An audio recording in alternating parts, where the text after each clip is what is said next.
नमस्ते प्यारे दोस्तों, आप सब कैसे हैं। दिल से स्वागत है आप सभी का आपके अपने चैनल नॉवल बॉय डॉन पर। अगर आप पहली बार हमारे साथ जुड़े हैं तो हाथ जोड़कर विनती है कि चैनल को सब्सक्राइब जरूर करें और छोटी सी घंटी दबा दें ताकि हमारी हर नई कहानी सबसे पहले आप तक पहुंचे। आपका प्यार और साथ ही इस चैनल की सबसे बड़ी ताकत है। तो आइए बिना किसी देरी के चलें उस जादुई दुनिया की ओर जहां हर शब्द में रोमांच है और हर मोड़ पर एक नई कहानी आपका इंतजार कर रही है। और हाँ, अगर ये कहानी आपके दिल को छू जाए तो ज़रूर प्लेलिस्ट से इसके बाकी एपिसोड भी सुनिएगा। यकीन मानिए आपको बहुत मज़ा आएगा। आपका बहुत बहुत धन्यवाद दोस्तों। अब चलिए खो जाते हैं कहानी की उस खूबसूरत दुनिया में। 306 छुपा हुआ खजाना। शौर्य ने चौहान परिवार का अंत करके अपनी मां को घर पर छोड़कर आसपास के इलाके में कुछ छुपी हुई जगहों को ढूंढने निकल पड़ा था, क्योंकि उसे शक था कि यहाँ उसे कुछ खास मिल जाएगा। शौर्य जब एक पहाड़ी के नीचे पहुंचा तो उसका सामना पंखों वाले सांप से हुआ था। उसने इस अधिपति सम्राट स्तर के सांप को बड़ी ही फुर्ती और अपनी सूझबूझ से हरा दिया था। इधर शौर्य हौंफने लगा था। उसने पहली बार अपने से ज्यादा शक्तिशाली जीव से युद्ध लड़ा और जीता भी था। शौर्य ने तभी उस राख के ढेर को देखा तो उसके अंदर उसे कुछ चमकता हुआ दिखाई दिया। शौर्य ने जाकर उस चमकती चीज को उठा लिया और उसे ध्यान से देखने लगा। तभी सिस्टम ने उस चीज की पहचान बताते हुए कहा, होस्ट ये बीस्ट कोर है। ये हर उस आध्यात्मिक जीव के अंदर होती है जिसकी साधना सम्राट स्तर से अधिक होती है। ये सुनकर शौर्य ने कहा, इसका क्या हमें कोई उपयोग हो सकता है। उस पर सिस्टम ने कहा, इस बीस्ट कोर का उपयोग करके इस बीस्ट की कुछ शक्तियों को हम अपने शरीर में जागृत कर सकते हैं। जैसे इस कोर का अगर तुम उपयोग करते हो तो तुम्हारे अंदर इस बीस्ट की एक क्षमता विकसित हो जाएगी, जैसे कि तुम इस बीस्ट की तरह अपने मुंह से जहर फेंक पाओगे। ये सुनकर शौर्य को कोई ज्यादा हैरान नहीं हुई, पर उसका मुंह बिगड़ गया, क्योंकि मुंह से जहर उगलना उसे किसी भी एंगल से सही नहीं लग रहा था।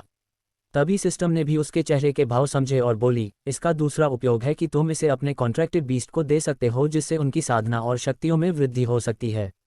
ये सुनकर शौर्य की आंखों में चमक आ गया। उसने उसे अपनी रिंग में रख दिया, क्योंकि उसके पास तो उसके कई सारे पौराणिक जानवर हैं जिन्हें ये देकर उनकी शक्तियों को बढ़ा सकता था। शौर्य ने ऐसा सोचते सोचते पहाड़ी को चढ़ना शुरू कर दिया।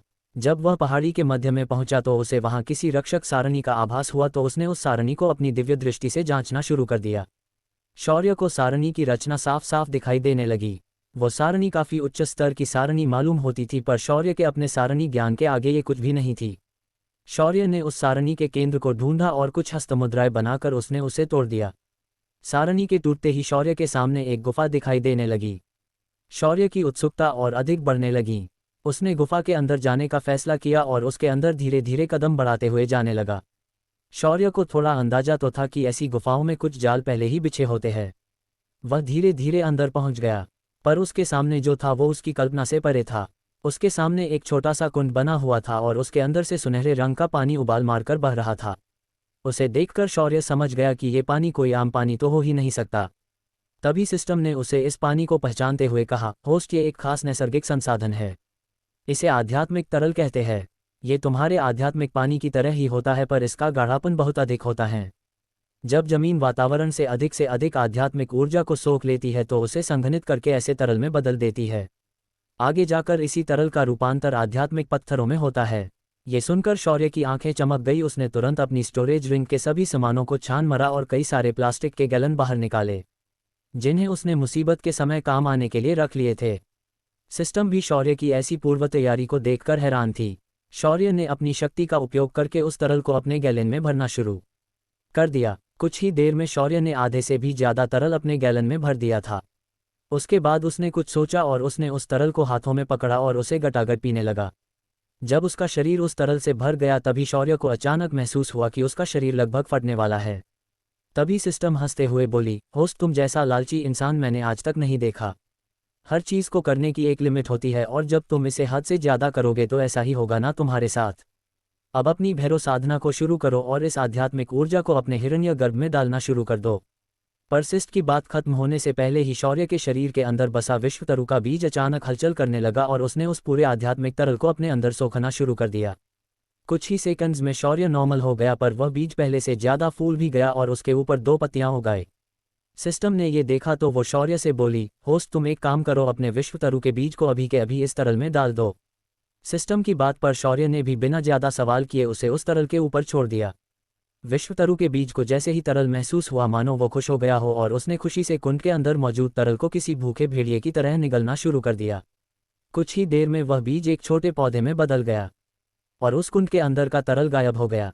शौर्य ने उस छोटे पौधे को उठाकर वापस चेतना आयाम में रख दिया और आसपास की जगह की जांच करने लगा। जांच करते करते शौर्य कुंड के पिछले हिस्से में चला गया, पर वहां जो उसने देखा उसे देखकर उसकी आंखें चमक गईं। मां कसम सिस्टम, आज तो लॉटरी लग गई है मेरी। इतना कहकर शौर्य ने अपना हाथ आगे किया और सामने पड़े उच्च आध्यात्मिक पत्थरों को अपनी अंगूठी के अंदर डालने लगा। वहां करोड़ों से ज्यादा संख्या में उच्च आध्यात्मिक पत्थर थे जो अब सबके सब शौर्य ने अपनी अंगूठी में रख दिए। शौर्य उसके बाद गुफा में और कुछ खास पाने के चक्कर में यहाँ वहां ढूंढने लगा। जब वह एक छोटी गुफा के अंदर पहुंचा तो वहां उसने एक टेबल, कुर्सी और बगल में एक आसन देखा। यह आसन एक विशाल आध्यात्मिक पठार से बना था। शौर्य ने बिना कुछ सोचे उस आसन को अपने रिंग में भर लिया। वहां मौजूद वस्तुओं से शौर्य एक बात तो बता सकता था कि यहाँ कोई उच्च साधना वाला साधक रहता होगा। उसने फिर टेबल पर रखी किताबों को ध्यान से देखा, पर उसके अंदर जो भी लिखा था वो शौर्य को कुछ समझ नहीं आ रहा था। शौर्य ने सिस्टम से मदद मांगी तो सिस्टम ने उस भाषा को स्कैन किया और बोली, होस्ट ये संस्कृति है पर इस ग्रह की है।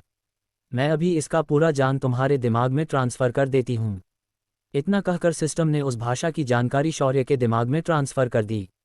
भाषा ज्ञान प्राप्त होते ही शौर्य को वह लिखावट आसानी से समझ में आने लगी। वहाँ कुल 4 किताबें थीं। पहली थी दैवीय अधिरोहण, दूसरी थी मानसिक तलवार, तीसरी थी पवन द्युत और चौथी थी जहर की कांट। इन सभी किताबों को देखकर शौर्य बता सकता था कि ये साधना तकनीकें कोई सामान्य साधना तकनीकें नहीं थी। शौर्य ने उन 4 किताबों को सिस्टम के जरिए स्कैन किया और उनके अंदर का ज्ञान अपने दिमाग में ट्रांसफ़र कर दिया। उसके बाद उसने उन किताबों को नष्ट कर दिया। शौर्य नहीं चाहता था कि ये ज्ञान किसी और को भी मिले। उसके बाद शौर्य ने एक बार और उस गुफा को पूरा छान मारा। उसे यकीन नहीं हो रहा था कि उसे इस छोटी सी गुफा के अंदर इतने सारे खजाने एक ही साथ मिल जाएंगे। जब उसे वहां कुछ और नहीं मिला तो उसने कुछ आध्यात्मिक पत्थर रखे और एक अति उच्च कवच सारणी बनाकर उस गुफा को गायब कर दिया। शौर्य उसके बाद वहां से बाहर आया और आसपास के इलाके की जांच करने लगा। शौर्य को ढेर सारे खजाने इस जगह पर मिले थे जिस वजह से वो बहुत खुश था, पर अंदर ही अंदर दिल के कोने में उसे डर भी लग रहा था, क्योंकि उसे पता चल चुका था कि यहाँ उससे भी अधिक शक्तिशाली लोग रहते हैं। शौर्य ने काफ़ी सोचने के बाद तय किया कि वो अपनी शक्तियों को और अधिक बढ़ाएगा ताकि वो किसी भी तरह यहाँ के लोगों के सामने कमज़ोर नहीं पड़े। शौर्य इसी उधेड़बुन में था और वही खड़े खड़े गहरी सोच में डूबा हुआ था। वहीं से कुछ 1000 किलोमीटर दूर जामवंत साम्राज्य की राजधानी मृगनाशी में एक बड़े से हवेली के अंदर, जिसके ऊपर एक लाल आग की लपट का निशान बना हुआ था। इसी हवेली के अंदर कई सारे बुजुर्ग लोग और कुछ मध्यम आयु के लोग बैठकर एक गंभीर बात पर चर्चा कर रहे थे। शांतनु, तुम्हें पता चल ही चुका होगा कि चौहान परिवार के साथ क्या हुआ है। वहां उपस्थित लोगों की बात माने तो ये सब तुम्हारी पत्नी नीलम ने ही किया है। मैंने पहले ही कहा था कि अपनी इस नाजायज़ पत्नी को भी खत्म कर दो अपने बेटे के साथ, पर तुमने मेरी बात नहीं मानी। अब हम अखंडित आश्रम को क्या जवाब देंगे? उनकी राजकुमारी ने यही शर्त रखी थी कि वो तुम्हारे दूसरे बेटे से तभी शादी करेगी जब तुम्हारा पहला बेटा इस दुनिया में नहीं रहेगा। शांतनु अपने पिता की बात सिर झुकाए सुन रहा था। उसकी मुठियां भींची हुई थी और उसे अपने पत्नी पर बहुत ज्यादा गुस्सा आ रहा था। वो तो सिर्फ ये सोच रहा था कि उसके पहले पत्नी ने अपने पागल और विकलांग बेटे के लिए अपने ही परिवार को कैसे खत्म कर दिया। तभी वहां खड़े बुजुर्गों में से एक बुजुर्ग आगे आते हुए बोला, वो तो छोड़ ही दो, अगर नीलम को पता चलता है कि उसके बेटे को मारने के पीछे हमारा हाथ था तो सोचो क्या होगा। उसके ऐसा सवाल उठाते ही शांतनु ने गुस्से से जवाब दिया, उसकी नौबत नहीं आएगी। मैं खुद जाकर उस औरत को मौत के घाट उतार दूंगा, ताकि ना रहेगा बांस और ना रहेगी बांसुरी। जब वो ये सब कह रहा था उस वक्त उसके शरीर से अधिपति सम्राट की आभा बाहर निकल रही थी, जिस वजह से वहां मौजूद हर कोई डर रहा था। पर तभी एक नौजवान लड़का आगे आते हुए बोला, पिताश्री, आपको उस घटिया औरत के खून से अपने हाथ गंदे करने की जरूरत नहीं है। मैं मयंक अग्निहोत्री इस अग्निकुल की मर्यादा को बरकरार रखते हुए खुद जाकर उस औरत का सिर काटकर आपके कदमों में चढ़ा दूंगा। उसके बाद ही मैं अखंडित आश्रम की राजकुमारी से विवाह करूंगा। अपने बेटे के मुंह से ये सुनकर शांतनु का सीना चौड़ा हो गया, क्योंकि उसके बेटे की साधना भी संत सम्राट के स्तर की थी। वो इस स्टार तक पहुंचने वाला सबसे कम उम्र का साधक था। इसीलिए अखंडित आश्रम ने उसे अपने आश्रम का दिव्य पुत्र नियुक्त किया था। मयंक ने उसके बाद झुककर अपने पिता को प्रणाम किया और मुड़कर वहां से आसमान में उड़ते हुए चला गया। इधर दूसरी ओर शौर्य अपनी साधना को संत सम्राट स्तर तक बढ़ाने की सोच रहा था। उसके लिए उसने आसपास एक सुरक्षित जगह को ढूंढना शुरू कर दिया, क्योंकि यहाँ उसे महसूस हो रहा था कि कई ताकतवर जानवर मौजूद है। अगर उस पर साधना करते वक्त किसी जानवर ने हमला कर दिया तो उसका साधना मार्ग कभी भी नष्ट हो सकता है। शौर्य उस घने जंगल में ढूंढते ढूंढते एक ऐसी जगह पहुंच गया जहां आध्यात्मिक ऊर्जा की घनता बहुत अधिक थी। ये एक झरने के ऊपरी छोर का हिस्सा था। शौर्य ने वहां बने तालाब और उसके आसपास की जगह को पहले अपनी आध्यात्मिक चेतना से जांचा। जब उसे वहां कुछ भी खतरनाक दिखाई नहीं दिया तो उसने वही की पहाड़ के बीचों बीच एक छेद बना दिया और बाद में एक सारणी से उस छेद को लोगों की नजरों से बंद करवा दिया। शौर्य ने अंदर अपने लिए उच्च प्रति के आध्यात्मिक पत्थर से बने आसन को निकाला और उसे वहां रख दिया। फिर उसने अपने अंगूठी से आध्यात्मिक तरल को निकाला और उसे सीधा मुंह से लगाकर पीने लगा। लगभग 1 लीटर के आसपास आध्यात्मिक तरल को पीने के बाद शौर्य ने अपनी आंखें बंद की और अपनी भैरव साधना के मंत्रों को जपने लगा। कुछ ही देर में उसके नीचे बने आध्यात्मिक पठार के आसन और उसके शरीर के अंदर के तरल की आध्यात्मिक ऊर्जा उसके मणिपुर चक्र में स्थित केंद्र में एकत्रित होने लगी और उसके उस हिरण्यगर्भ के अंदर समाने लगी। धीरे धीरे उसके जैसे दिखने वाला ऊर्जा का वह रूप बदलने लगा। वह अधिक से अधिक घनित होने लगा। कुछ ही देर में शौर्य का वह रूप उसके चेतना सागर में हवा में तैरने लगा और उसके बाद उसके चारों ओर पंचतत्व की शक्ति एकत्रित होने लगी। पंचतत्वों की ऊर्जा तीव्र गति से शौर्य के उस गर्भ के आसपास तेजी से घेरे लगने लगी और उसकी मात्रा बढ़ने लगी। धीरे धीरे उस पंचतत्व की ऊर्जा से निकलने वाली धरा ऊर्जा जमीन में तब्दील होने लगी। उसके बाद जल तत्व की ऊर्जा उस जमीन की सतह पर उतरने लगी। उसके बाद पवन तत्व की ऊर्जा उसके चारों ओर घूमते हुए वातावरण को जन्म देने लगी। तीनों तत्वों के मिलने के बाद अग्नि तत्व की ऊर्जा ने उसमें समाहित होकर जमीन, पानी और हवा को तपाना शुरू किया। जब बाकी तीनों तत्व समान तापमान पर पहुंचे तो एक हरे रंग की रोशनी जो इतनी देर से वहां घूम रही थी वो उन चारों के संगम के अंदर उतर गई। अब शौर्य के सामने एक ग्रह दिखाई देने लगा था। ये उसके चेतना सागर में बना हुआ ग्रह था। असल में इस अलग दुनिया का निर्माण सिर्फ आयाम सम्राट ही कर सकता था, पर शौर्य ने इसे संत सम्राट के स्तर पर होते हुए ही इसे पूरी तरह विकसित कर लिया था। एक अलग ग्रह का निर्माण होते ही शौर्य की साधना जो पहले सिर्फ सम्राट स्तर पर थी वो अब सीधा एक लेवल छोड़कर अधिपति सम्राट के स्तर पर पहुंच गई थी। शौर्य ने उसके बाद अपनी आंखें धीरे धीरे खोली और अपनी जगह से उठ खड़ा हुआ। सिस्टम ने भी अब राहत की सांस ली क्योंकि सिस्टम इतनी देर से उसके शरीर में बहने वाली आध्यात्मिक ऊर्जा को नियंत्रित करके उसे उचित आकार दे रही थी। शौर्य बहुत ही तरोताज़ा महसूस करने लगा था। उसने सिस्टम से कहकर अपना पैनल खोला और उसे साधना में लगे समय को जांचा। उसने देखा कि उसे लगभग 9 दिन हो चुके थे इस साधना को पूरा करने के लिए। शौर्य ने जब लगे हुए समय को देखा तो उसे याद आया कि वह अपनी मां को तो चौहान परिवार के घर पर ही छोड़ आया है। इसीलिए उसने और ज़्यादा समय जाया न करते हुए वापस जाने का फैसला किया। शौर्य तेजी से चौहान परिवार की ओर निकल आया, पर जब उसने दूर से ही अपनी मां को देखा उसका खून खौल गया। इस वक्त नीलम बहुत ही ज़्यादा जख्मी हुई थी और उसके शरीर पर हर तरफ कई सारे घाव थे। उसके चारों तरफ कुछ सैनिक खड़े थे और उनके हाथों में खुले हथियार थे। हर उस सैनिक के सीने पर एक निशान बना हुआ था जो अग्नि को दर्शा रहा था। उसे देखकर शौर्य समझ गया कि ये लोग अग्निकुल के ही लोग हैं। तभी उसने अपनी मां के सामने खड़े लड़के को देखा। शौर्य को उसकी सिर्फ पीठ दिखाई दे रही थी, पर उसके पीठ पर कुछ शब्द लिखे हुए थे जिसने शौर्य साफ तरीके से पढ़ सकता था। उस पर लिखा था, अखंडित आश्रम। क्या करने वाला है शौर्य इस घड़ी में? क्या शौर्य अपनी मां को बचा पाएगा? क्या अग्निकुल के लोगों को पता है कि शौर्य अभी भी जिंदा है? 307 मयंक अग्निहोत्री, युद्ध के देवता का आभास। शौर्य अपनी 9 दिन की साधना को खत्म करके वापस चाहन परिवार के घर की तरफ निकल आया था, मगर उसने जो अपने सामने देखा उससे उसका खून उसके शरीर के अंदर उबाल मारने लगा था। शौर्य ने देखा था कि नीलम अपने घुटनों पर बैठी है और उसका पूरा शरीर चोटों से भरा हुआ है। उसे अग्निकुल के सैनिकों ने चारों तरफ से घेर रखा है। उसकी मां का खूबसूरत चेहरा अब लाल हो चुका था और उसके होंठों के किनारे से खून बह रहा था। अपनी मां की ऐसी हालत देखकर शौर्य के अंदर का बेटा गुस्से में पूरी तरह से भर चुका था। तभी उसके कानों पर उसकी मां की दर्द भरी आवाज पड़ी, मयंक तुम ऐसा कैसे कर सकते हो? मैं तुम्हारी मां हूं, तुम्हें थोड़ी भी शर्म नहीं आ रही? चुप कर बुढ़िया, मुझे अपनी मां कहने का तुझे कोई अधिकार नहीं है। तू मेरी बस एक सौतेली मां है जिसे मेरे बाप ने उसके पागल बेटे के साथ घर से निकाल दिया था। तभी नीलम को यह सुनकर बहुत ज्यादा गुस्सा आया और बोली, तुम्हें अपने भाई को पागल कहते हुए शर्म आनी चाहिए। वो तुम्हारा छोटा भाई है। तभी मयंक हंसने लगा और बोला, हाँ भाई है नहीं था बेवकूफ़ औरत, तेरे बेटे को मेरे बाप ने ही मरवाया है। और तुम्हें पता है आज अगर मैं नहीं आता तो वो खुद यहाँ आने वाले था। तभी नीलम गुस्से से अपना सिर उठाकर मयंक को कुछ बोलने वाली ही थी, तभी उसे दूर आसमान में गुस्से से आंखें फाड़कर देख रहा अपना बेटा शौर्य दिखाई दिया।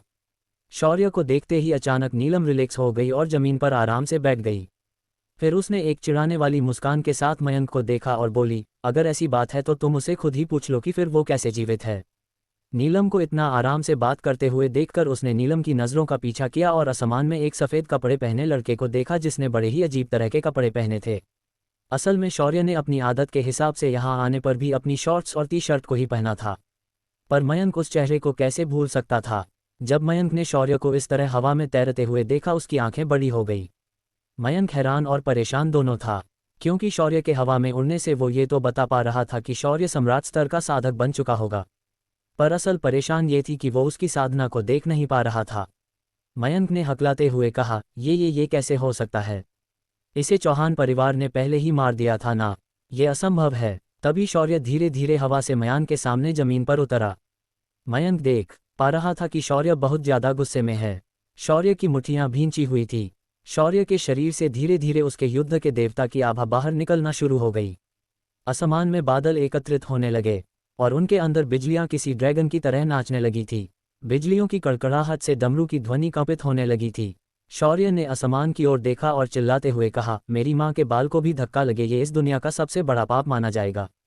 पर इस नास्तिक ने मेरी माँ पर हाथ उठाया, उसकी सजा आज मैं उसे दर्दनाक तरीके से दूंगा। ए आसमान में रहने वाले देवताओं, आज मैं तुम्हें बता रहा हूँ, मैं शौर्य इस ग्रह पर आ चुका हूँ और मेरी जंग की शुरुआत इस नास्तिक के दर्दनाक सजा से होगी जो मौत से बदतर होगी। नमः पार्वती पते, हर हर महादेव। शौर्य के इस भयानक ऐलान को मानो देवताओं ने भी मान लिया हो। अचानक आसमान से बादलों के अंदर घूम रही बिजलियां जमीन पर बरसात की तरह बरसने लगी। इसी बिजलियों की वर्षा के बीच शौर्य ऐसे खड़ा था मानो वो कोई देवता हो जो संबंध विश्व को अपने पैरों तले रौंदने जा रहा हो।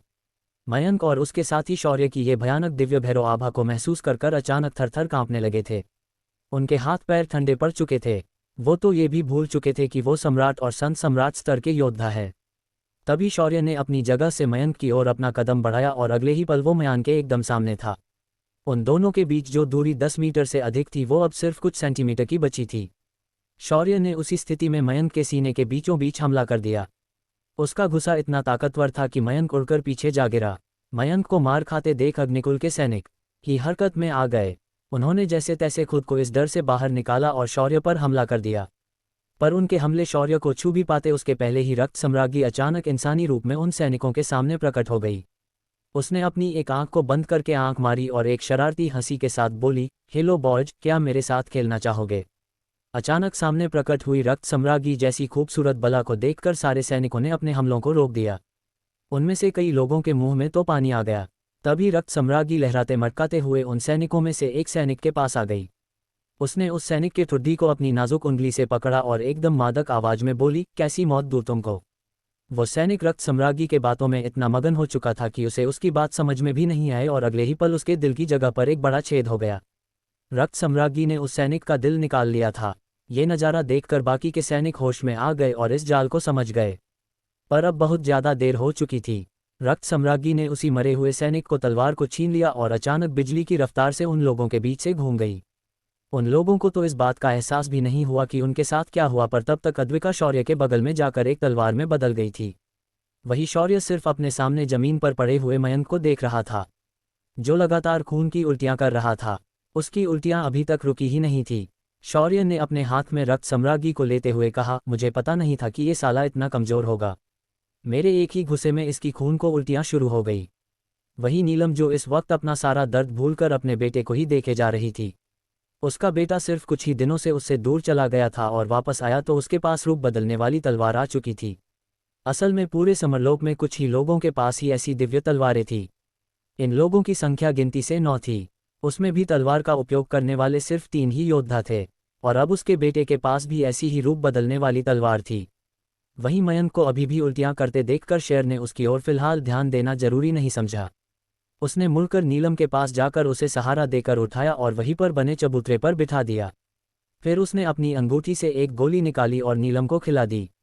अपने मुंह में गोली के घुलते ही नीलम को एहसास हुआ कि उसकी सारी थकान दूर हो चुकी है और उसके घाव तेजी से भरने लगे हैं। नीलम ने सवालिया नजरों से शौर्य को देखा तो उसकी उलझन समझकर शौर्य ने बड़े ही मजाकिया अंदाज से कहा, मातोश्री, आपका ये पुत्र कोई साधारण साधक नहीं है। बाकी की बातें मैं आपको बाद में बताऊंगा। नीलम ने सिर्फ अपना सिर हाँ में हिलाया और वो चुप हो गई। वही शौर्य ने अब अपना ध्यान वापस मयंक के ऊपर केंद्रित किया। शौर्य के चेहरे पर वापस एक शैतानी मुस्कान आ गई। शौर्य ने उसकी ओर बढ़ते हुए कहा, my brother from different mother, तो अब कैसे लग रहा है? क्यों चौंक गए ना मुझे ऐसे जीवित देखकर? कोई बात नहीं, तुम्हारी हैरानी में समझ सकता हूं, पर इस वक्त तुम्हें ये सोचना चाहिए कि तुम अब यहाँ से कैसे जीवित वापस जाओगे। ऐसा कहते हुए शौर्य ने मयंक को गले से पकड़ लिया और उसे हवा में उठा लिया। मयंक शौर्य के हाथों से छूटने के लिए छटपटाने लगा, पर वो शौर्य की लोहे के जैसी पकड़ से छूट नहीं पा रहा था। शौर्य ने अपने दूसरे हाथ को मयंक के पेट पर मणिपुर चक्र के ऊपर रखा और अपनी शक्ति से उसके मणिपुर चक्र में स्थित हिरण्यगर्भ को जकड़ लिया और उसे वही मसल दिया। साथ ही शौर्य ने अपनी असंतुलित आध्यात्मिक ऊर्जा को मयंक के शरीर में डाल दिया, जो उसके शरीर में प्रवेश करते ही उसके मूल साधना मार्ग को तेजी से नष्ट करने लगी। ऐसा होते ही मयंक किसी करंट लगे इंसान की तरह अनियंत्रित तरीके से छटपटाने लगा। शौर्य ने उसके बाद मयंक को वही फेंक दिया और नीलम के पास आया और बोला, माँ मुझे लगता है कि हमें यहाँ से निकल जाना चाहिए। पता नहीं और कौन कौन हमारे पीछे यहाँ आ जाएगा। तभी नीलम ने वहाँ खड़े सैनिकों की ओर इशारा करते हुए कहा, इन लोगों का क्या करे। अपनी माँ का सवाल सुनकर शौर्य ने चुटकी बजाई और वहाँ खड़े सारे सैनिक कई छोटे छोटे टुकड़ों में बिखरकर नीचे गिर गए। ये नज़ारा देखकर नीलम एक बार फिर हैरान हो गई, पर शौर्य ने उसकी हैरानी की ओर ध्यान नहीं दिया और उसे पकड़कर आसमान में उड़ गया। वहीं उस ग्रह के दूसरी ओर एक प्राचीन शिव मंदिर में अचानक घंटियां बजने लगी। वहां एक झुर्रीदार चेहरे की औरत बैठी थी। घंटियों की आवाज़ से उसकी तंद्रा टूट गई और वह आसमान की ओर देखने लगी। फिर उसने एक नज़र मंदिर के गर्भगृह के दिए पर डाली। इस वक्त वह दिया प्रज्वलित होकर जल रहा था। उस जलते हुए दिए को देखकर उस औरत के चेहरे पर एक मुस्कान आ गई। उसने अपने कमजोर शरीर को उठाया और खड़े होकर मंदिर की मुख्य घंटे को पकड़कर जोर जोर से बजाने लगी। उस घंटे से निकलने वाली ध्वनि हर तरफ फैल गई। वही आसपास तपस्या कर रहे साधु अचानक आंख खोलकर उस घंटे की आवाज़ की ओर देखने लगे। तभी सारे साधु उस मंदिर की ओर दौड़ पड़े। जब सारे लोग मंदिर के सामने जमा हो गए, उस औरत ने चीखकर सभी से कहा, देव आ चुके हैं, उनके स्वागत की तैयारी करो, उनका दीपक जल उठा है। ये सुनकर सभी वहां खड़े लोग अपने घुटनों पर बैठ गए और साष्टांग दावत करके उस दिए को नमन करने लगे। उस औरत के झुर्रीदार चेहरे से आंसू बहने लगे। वही खड़े लोगों ने वापस खड़े होकर जोरदार आवाज के साथ जयकारा लगाया, नमः पर्वत पते, हर हर महादेव, जय शूर भैरव, जय काल भैरव। उनके जयकारे आसपास के इलाके गूंजने लगे। हर तरफ उस परिसर में ढोल, डमरू, नगाड़ों को बजाकर खुशी को जाहिर किया गया। हर कोई आज खुशी से पागल हो चुका था। उनकी खुशी उनके चेहरों से साफ साफ दिखाई दे रही थी। वहीं से कुछ हजारों किलोमीटर दूरी पर एक आश्रम बना हुआ था, पर वह किसी भी तरह से आश्रम नहीं लग रहा था, पर वो एक आधुनिक युग के गुरुकुल की तरह लग रहा था। उस आश्रम के मुख्य द्वार पर लिखा हुआ था, भैरव आश्रम। उस गुरुकुल के अंदर बीच मैदान पर एक मूर्ति बनी हुई थी। उस मूर्ति के आगे भी वैसा ही दिया रखा हुआ था। वह दिया भरे मैदान में जहां हवा तेजी से चल रही थी, पर फिर भी वह शांति से जल रहा था। आश्रम के आचार्य वहां तुरंत आए और उन्होंने तुरंत सभी को वहां आने के लिए कह दिया। कुछ ही देर में हजारों की संख्या में कई योद्धा वहां पहुंच गए। हर एक साधक के कपड़ों के पीछे एक निशान बना हुआ था। वो निशान 3 शास्त्रों को दिखा रहा था। सबसे बीच में एक त्रिशूल था और एक तिरछी तलवार और एक तिरछा राजदंड बना हुआ था। वही उस त्रिशूल के बीच के शूल पर एक रुद्राक्ष था और उसके निचले हिस्से में डमरू बंधा हुआ था, बिल्कुल शिव जी के त्रिशूल की तरह। वहां आए योद्धाओं को देखकर आश्रम के प्रमुख आचार्य ने उन सभी को देखते हुए कहा, भैरव हमारे आराध्य आ चुके हैं। सभी संलग्न आश्रमों तक खबर पहुंचा दो कि वो जल्द से जल्द देव को ढूंढना शुरू करे। हमें उन्हें जल्द से जल्द यहाँ लाकर उन्हें उनका पद सौंपना है। ये सुनकर सभी ने वही नारा लगाया और वहां से चले गए। वहीं उस ग्रह की परिक्रमा कर रहे 7 चांद में से एक चंद पर एक हरे रंग का महल स्थित था। उस महल के अंदर सिंहासन पर एक खूबसूरत औरत बैठी थी। उस औरत के माथे पर त्रिपुंड लगे हुए थे और उसकी आंखें बहुत ही ज्यादा गहरी थी। उसकी आंखों की शांति पूरे ब्रह्मांड में शांति फैली शांति को दर्शा रही थी। साथ ही उसकी आंखें उस शांति में भी तबाही का एहसास दिला रही थी। उसने सामने की ओर देखा और बोली, तो नए भैरव आ ही गए। हमें भी अब नई भैरवी की खोज शुरू करनी चाहिए और अपना दायित्व देकर खुद को मुक्त करना चाहिए। काफी समय हो चुका है मुझे यहाँ रहकर। इतना कहकर वह खूबसूरत औरत अपनी जगह से गायब हो गई। वहीं समरलोक के ग्रह पर कई जगहों पर भैरव के आने की खुशी मनाई जा रही थी और उनके लोग चारों ओर उसे ढूंढने के लिए निकल गए थे। इधर इन सभी बातों से अनजान खुद भैरव शॉर्ट और टी शर्ट पहनकर अपनी माँ के साथ हवा में उड़ते हुए वहां से दूर जा रहा था। तभी नीलम जो चुपचाप अपने बेटे के पीछे आ रही थी वो बोली, शौर्य ये अजीब कपड़े तुमने कहाँ से लिए? ऐसे कपड़े पहनकर तुम बहुत ही अजीब लग रहे हो। अपनी माँ का सवाल सुनकर शौर्य ने किसी छोटे बच्चे की तरह कहा, माँ आप भी ना, ये फैशन है, इसे शॉर्ट और टी शर्ट कहते हैं। तभी नीलम बोली, मुझे तुम्हारी बात बिल्कुल समझ में नहीं आ रही है, पर एक बात बता दूं कि मेरे लिए ये एक कच्छा और बनियान ही है। और वो खूबसूरत बला जो तलवार बन गई, क्या वो सच में तलवार है? अपनी माँ को ऐसे अचानक एक बात से दूसरी बात पर जाते देख शौर्य थोड़ा हड़बड़ा गया। फिर उसने खुद को संभालते हुए उड़ते उड़ते कहा, माँ वो मेरी तलवार है। उसका नाम रक्त सम्राज्ञी है। वो इंसान नहीं है। ये सुनकर नीलम बोली, अच्छा हुआ कि वो सिर्फ एक तलवार है, वरना मैं मेरे गुरु को क्या जवाब देती। नीलम को उसके गुरु के बारे में बात करते हुए सुनकर शौर्य ने पूछा, आपकी गुरु ये कौन है? तभी नीलम ने शौर्य को थोड़ा गुस्सा होते हुए कहा, मेरी गुरु बहुत महान है, उन्हें ऐसे मत बुलाओ। अगर उन्होंने सुना कि तुम ऐसे कह रहे हो तो वो तुम्हें भूनकर रख देंगी। शौर्य को अपनी माँ की बात ज़्यादा कुछ समझ नहीं आई और आगे कुछ और ज़्यादा पूछने की बजाय सीधा उड़ने जारी रखा। क्या है शौर्य की अगली मंजिल? क्या करेगा अग्निकुल जब उन्हें मयंक की हालत पता चलेगी तो? क्या अखंडित आश्रम भी शौर्य से दुश्मनी कर बैठेगा? 308 माँ की गुरुगागी। शौर्य ने मयंक की सारी साधना को नष्ट करके उसे वही चौहान परिवार के घर में फेंककर अपनी माँ के साथ वहां से निकल गया। वहीं जब उसने अपनी भैरव शक्तियों को मुक्त किया तो पूरे समरलोक में ये बात फैल गई कि युद्ध के देवता आ चुके हैं। इसी के चलते सभी जगहों से लोग शौर्य को ढूंढने निकल गए। इधर शौर्य और नीलम हवा में उड़ते हुए ऐसे ही जा रहे थे। तभी नीलम ने ना रहकर आखिर शौर्य से पूछ ही लिया, हम कहाँ जा रहे हैं? अपनी माँ का सवाल सुनकर शौर्य अचानक रुक गया और बोला, वो तो मुझे भी पता नहीं, मैं तो बस यहाँ से दूर जाना चाहता हूँ, ताकि अग्निकुल के लोग मेरे ताकतवर बनने से पहले हमें ढूंढ ना ले। ये सुनकर हवा में उड़ रही नीलम को अचानक एक सदमा सा लगा और उसने शौर्य के पास आकर उसका कान खींचा और गुस्से से बोली, लगता है तुम्हारा पागलपन अभी भी गया नहीं है। अगर हम ऐसे दिशाहीन होकर यहाँ से चले गए तो हमें भी पता नहीं चलेगा कि हम कहाँ जा रहे हैं।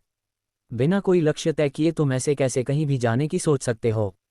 शौर्य ने अपनी माँ के हाथ से अपना कान छुड़ाते हुए कहा, तो आप ही बताओ कि हमें कहाँ जाना चाहिए, मुझे तो यहाँ कुछ भी मालूम नहीं है। ये सुनकर नीलम ने कुछ सोचा और कहा, हम मेरे गुरुकुल जाएंगे, मेरे गुरु के पास। अगर अग्निकुल के लोग वहाँ आ भी गए तो भी वो हमें कुछ नहीं कर पाएंगे। मेरी गुरु की साधना सर्वोच्च है, उनके सामने ये लोग कीड़े मकोड़े की तरह है। तभी शौर्य ने तपाक से पूछा, वैसे माँ आपके गुरु की साधना क्या है? इस पर नीलम ने बड़े ही गर्व से कहा, मेरी गुरु अर्धदेव है। वो इस दुनिया में मौजूद गिने चुने 5 अर्धदेवों में से एक है। तुम मेरे साथ चलो, मैं तुम्हें उनसे मिलवाती हूँ।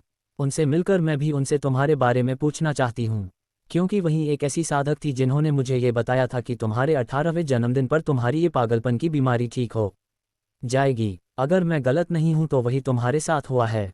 अपनी माँ की बात सुनकर शौर्य को लगा कि उसके माँ की गुरु ही उसे उसके ऐसे जन्म का राज बता पाएगी, तो वो भी उनसे मिलने के लिए अति उत्सुक हो गया। नीलम ने फिर शौर्य का हाथ पकड़ा और बोली कि हमें मेरे गुरु से मिलने के लिए पूर्व दिशा की ओर जाना चाहिए, वो हमें वहीं मिलेगी। इतना कहकर दोनों भी पूर्व दिशा की ओर तेज गति से उड़ने लगे। इस वक्त दोनों ने भी अपने उड़ाने की गति पूरी तरह से बढ़ा दी थी, पर शौर्य बार बार अपनी चेतना को खुला छोड़कर नीचे फैले जमीन को स्कैन किए जा रहा था और सिस्टम की मदद से उसका मानचित्र बनाए जा रहा था। सिस्टम भी कुछ बंदिस्त जगहों को उस मानचित्र में दर्ज करके रखे जा रही थी।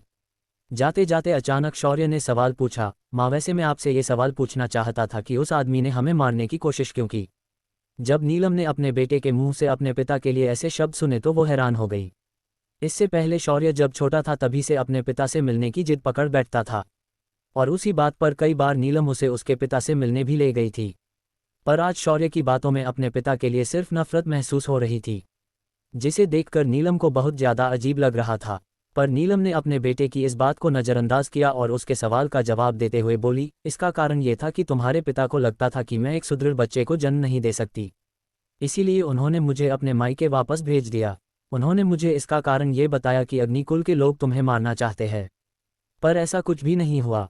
पर पिछले कुछ दिनों से मुझे भी समझ में नहीं आ रहा कि अग्निकुल तुम्हें और मुझे अचानक क्यों मरने की कोशिश कर रहा है। इसके पीछे जरूर कोई छुपा हुआ कारण हो सकता है। अपनी माँ की बात सुनकर शौर्य की अपने पिता के प्रति घृणा और भी ज़्यादा बढ़ गई। तभी नीलम ने उसकी भावनाओं को समझते हुए कहा, शौर्य मैं तुम्हारी नफरत को समझ सकती हूँ, पर तुम्हें ये याद रखना है कि अग्निकुल ही तुम्हारा कुल है और तुम एक अग्निहोत्री हो, भले वो लोग तुम्हें अपना माने या ना माने। तभी शौर्य ने कहा, हाँ मुझे पता है कि वो मेरा कुल है, पर आप उसकी चिंता ना करें, मैं उस कुल को नहीं मिटाऊंगा, मैं सिर्फ उसके अंदर फैली गंदक को साफ करूंगा। आप बस अपने उस नालायक पति के लिए भगवान से प्रार्थना करना कि मेरे हाथों उसकी मृत्यु ना लिखी हो। अपने बेटे को ऐसे नफरत से बात करते हुए सुनकर आखिर नीलम चुप हो गई। अगले 7 दिनों तक शौर्य और उसकी मां नीलम लगातार उड़ते रहे। आखिर 8वें दिन वो दोनों एक पहाड़ी इलाके में पहुंच गए। इधर पिछले 8 दिनों से मयंक की कोई भी खबर ना मिलने पर खुद शांतनु अपनी सेना लेकर चाहा परिवार के उस घर पर पहुंचा जहां उसे मयंक के होने की आशंका थी। लेकिन जब वह यहाँ पहुंचा तो उसके सामने कई सारी टुकड़ों में बटी लाशें थी और वहीं पर एक पानी के घड़े के बगल में मयंक बैठा हुआ था। मयंक की आंखें गहरा गई थी। उसके काले लंबे बाल खुले हुए थे। उसके होंठ सूख चुके थे। उसके पूरे शरीर पर खून के दाग थे। उसकी आंखें कभी पानी सी ताज़ा थी, आज एकदम सूखे तालाब की तरह लग रही थी। शांतनु ने जैसे ही मयंक को देखा वो दौड़कर उसके पास गया और उसके शरीर को जांचने लगा। पर जैसे ही उसे महसूस हुआ कि मयंक की सारी साधना नष्ट हो चुकी है और उसका साधना मार्ग भी खत्म हो चुका है, शांतनु की मुट्ठियां भींच गई। उसने दांत पीसते हुए मयंक के कंधों को पकड़ा और उन्हें हिलाते हुए बोला, किसने किया ये तुम्हारे साथ? अपने पिता शांतनु की आवाज़ सुनकर जैसे मयंक के आंखों में थोड़ी जान आई हो, उसने सूखे गले के साथ सिर्फ इतना ही कहा, शौर्य। लेकिन जब शांतनु ने यह सुना तो उसे कुछ समझ नहीं आया, पर तब तक मयंक इतनी बात कहकर बेहोश हो चुका था। तभी शांतनु के साथ आया एक सैनिक आगे आया और बोला, बड़े मालिक पहले छोटे मालिक को उनके घाव भरने वाली गोली खिलाए। जब वो थोड़ा ठीक महसूस करेंगे तो वो हमें सब कुछ ठीक से समझा पाएंगे। शांतनु ने अपने गुस्से को जैसे तैसे कंट्रोल किया और अपनी रिंग से एक हरे रंग की गोली निकाली और मयंक को खिला दी। कुछ ही देर में गोली के असर की वजह से मयंक के बाहरी घाव तुरंत ठीक हो गए। कुछ देर में उसे होश आया। इस वक्त मयंक पहले से थोड़ा बेहतर महसूस कर रहा था। मयंक ने होश में आते ही जब शांतनु को अपने सामने देखा, उसकी आंखों से आंसू बहने लगे और रोते हुए उसने कहा, पिताश्री ये सब कुछ उस नाजायज शौर्य ने किया है। पता नहीं कैसे पर वो जीवित है और उसकी शक्तियां बहुत ही खतरनाक है। उसकी सिर्फ आभा से ही दिल में डर उठने लगता है। ये सुनकर शांतनु को उसकी बात पर बिल्कुल भी यकीन नहीं हुआ तो उसने उसे झकझोरते हुए कहा, ये क्या बकवास कर रहे हो? शौर्य तो सिर्फ एक अपाहिज है। उसके शरीर में साधना मार्ग ही नहीं तो वो कैसे इतना शक्तिशाल हो सकता है? मयंक ने अपने पिता का हाथ अपने कंधे से हटाया और बोला, नहीं पिताश्री, मैंने अपनी आंखों से देखा है। वो हवा में उड़ रहा था और उसने मुझे सिर्फ एक गुस्सा मारा और मेरी सारी साधना को नष्ट कर दिया। पिताश्री, मेरी इस हालत का आपको प्रत्युष लेना ही होगा। तभी एक सैनिक हाथ में कागज का टुकड़ा लेकर वहां आया। उसने वो कागज शांतनु को दिया। उस कागज के ऊपर लिखा था, अग्निकुल के अहंकारी पापियों में शौर्य सभी का हिसाब करने आ रहा हूं। रोक सके तो रोक लो। अपने ही बेटे द्वारा अपने ही कुल को दी गई ऐसी धमकी और अपने बेटे मयंक की ऐसी दशा को देखकर शांतनु का खून खौल गया। उसने आसमान की तरफ देखा और चीखा, शौर्य तुम जहां भी हो मैं तुम्हें ढूंढ निकालूंगा और तुम्हें और तुम्हारी मां को ऐसी मृत्यु दूंगा कि पूरा विश्व से देखकर काम जाएगा। लेकिन उसकी चीख शौर्य को बिल्कुल भी सुनाई नहीं दे रही थी। इस वक्त वो एक गुरुकुल के प्रवेश द्वार पर खड़ा था। प्रवेश द्वार पर बड़े बड़े अक्षरों में लिखा था, द्विदल कमल गुरुकुल। गुरुकुल के प्रवेश द्वार पर अपना पहचान पत्र दिखाकर नीलम शौर्य को अपने साथ अंदर लेकर चली गई। रास्ते में शौर्य ने देखा कि इस गुरुकुल में सिर्फ स्त्रियां ही थी और हर एक लड़की एक से बढ़कर एक खूबसूरत थी। उन्हें आज अपनी मां साथ होने की वजह से शौर्य जी भरकर आंखों से देख रहा था और उनकी खूबसूरती का आनंद ले रहा था। वहां मौजूद लड़कियां भी शौर्य को देखकर बड़ी ही उत्साहित थी। तभी एक चुलबुली सी लड़की दौड़कर नीलम के पास आई। उसने उछलते हुए नीलम से पूछा, नीलम दीदी, क्या ये आपका बेटा है? ये तो काफी ज्यादा आकर्षक है। क्या ये मेरे साथ खेलने के लिए आ सकता है? उस लड़की की आंखें शौर्य पर ही टिकी हुई थी। नीलम ने उसे देखते ही शौर्य को अपने पीछे छुपा लिया और बोली, मनु, ये मेरा बेटा है जो अभी अभी ठीक हुआ है। उससे अपने ये शरारती हाथ दूर ही रखना। और हाँ, मेरे बेटे को तुम्हारी जैसी अति उत्साही लड़कियां बिल्कुल पसंद नहीं। ऐसा कहकर नीलम ने शौर्य का हाथ पकड़ा और किसी छोटे बच्चे की तरह वह उसे खींचकर तेजी से गुरुकुल के अंदर की तरफ जाने लगी। मनु शौर्य और नीलम को ऐसे जाते हुए देखकर अपने पैर पटकते रह गई। इधर शौर्य अपनी मां के पीछे चलते हुए मंद मंद मुस्कुराए जा रहा था। पर यहाँ शौर्य ने एक बात नोटिस की थी कि उसकी मां यहाँ मौजूद सभी लड़कियों में बहुत ज़्यादा खूबसूरत थी। जब नीलम और शौर्य अंदरूनी हिस्से में पहुंचे तो नीलम ने सामने खड़े स्वागत कक्ष की लड़की को जाकर महागुर को उसके आने की खबर देने के लिए कह दिया। वह लड़की तुरंत नीलम के आने की खबर देने के लिए अंदर चली गई। तब तक बहुत ज़्यादा बोर होने के कारण शौर्य ने अपनी आंखें बंद की और वही बने सोफे पर बैठ गया। लगभग आधा घंटा इंतजार करने के बाद अंदर से एक और खूबसूरत लड़की बाहर आए और उसने नीलम को नमस्कार करते हुए कहा, नीलम दीदी, आपका द्विदल कमल गुरुकुल में एक बार और स्वागत है। महागुर आपका इंतजार पीछे बने गार्डन में कर रही है। इस वक्त वो अपनी वीणा का अभ्यास कर रही है। नीलम ने ये सुना तो उसने शौर्य को जगाया जो इतनी देर से आंखें बंद करके बैठा था। शौर्य जो अपनी आंखें बंद करके बैठा था उसने अपनी आंखें एक बार और खोली और फिर उबासी देते हुए उठ खड़ा हुआ और नीलम के पीछे चलने लगा। चलते चलते वो दोनों एक झील के पास पहुंचे। शौर्य उस झील को देखकर बता सकता था कि इसे एक उच्च स्तर के सारणी के जानकार ने बनाया है। वहीं उस झील का पानी आश्रम के चारों ओर बहते हुए जा रहा था। उसी पानी के ऊपर एक लकड़ी का पुल बना हुआ था उस पुल के उस पार गुलाबी तामहन के फूलों के पेड़ थे और हल्की गुलाबी पंखुड़ियां वहीं हवा में धीरे धीरे होकर नीचे झड़ रही थी। उन्हीं पेड़ों के नीचे एक टेबल और कुछ कुर्सियां रखी हुई थी। ये टेबल और कुर्सियां एक खास किस्म के पत्थर से बनी हुई थी।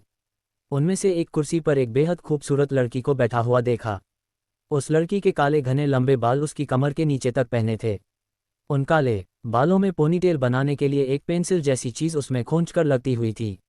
वहीं उस लड़की के चेहरे पर जो भाव थे वो थोड़े अजीब थे, मानो इस लड़की की सारी इच्छाएं पूरी हो चुकी हो और वह अब अपना जीवन एकदम सीधा साधा जी रही हो। उस लड़की के हाथों में विशाल रुद्रवीणा थी और वह उसके ऊपर एक खास किस्म की धुन को प्रकट करने की कोशिश कर रही थी।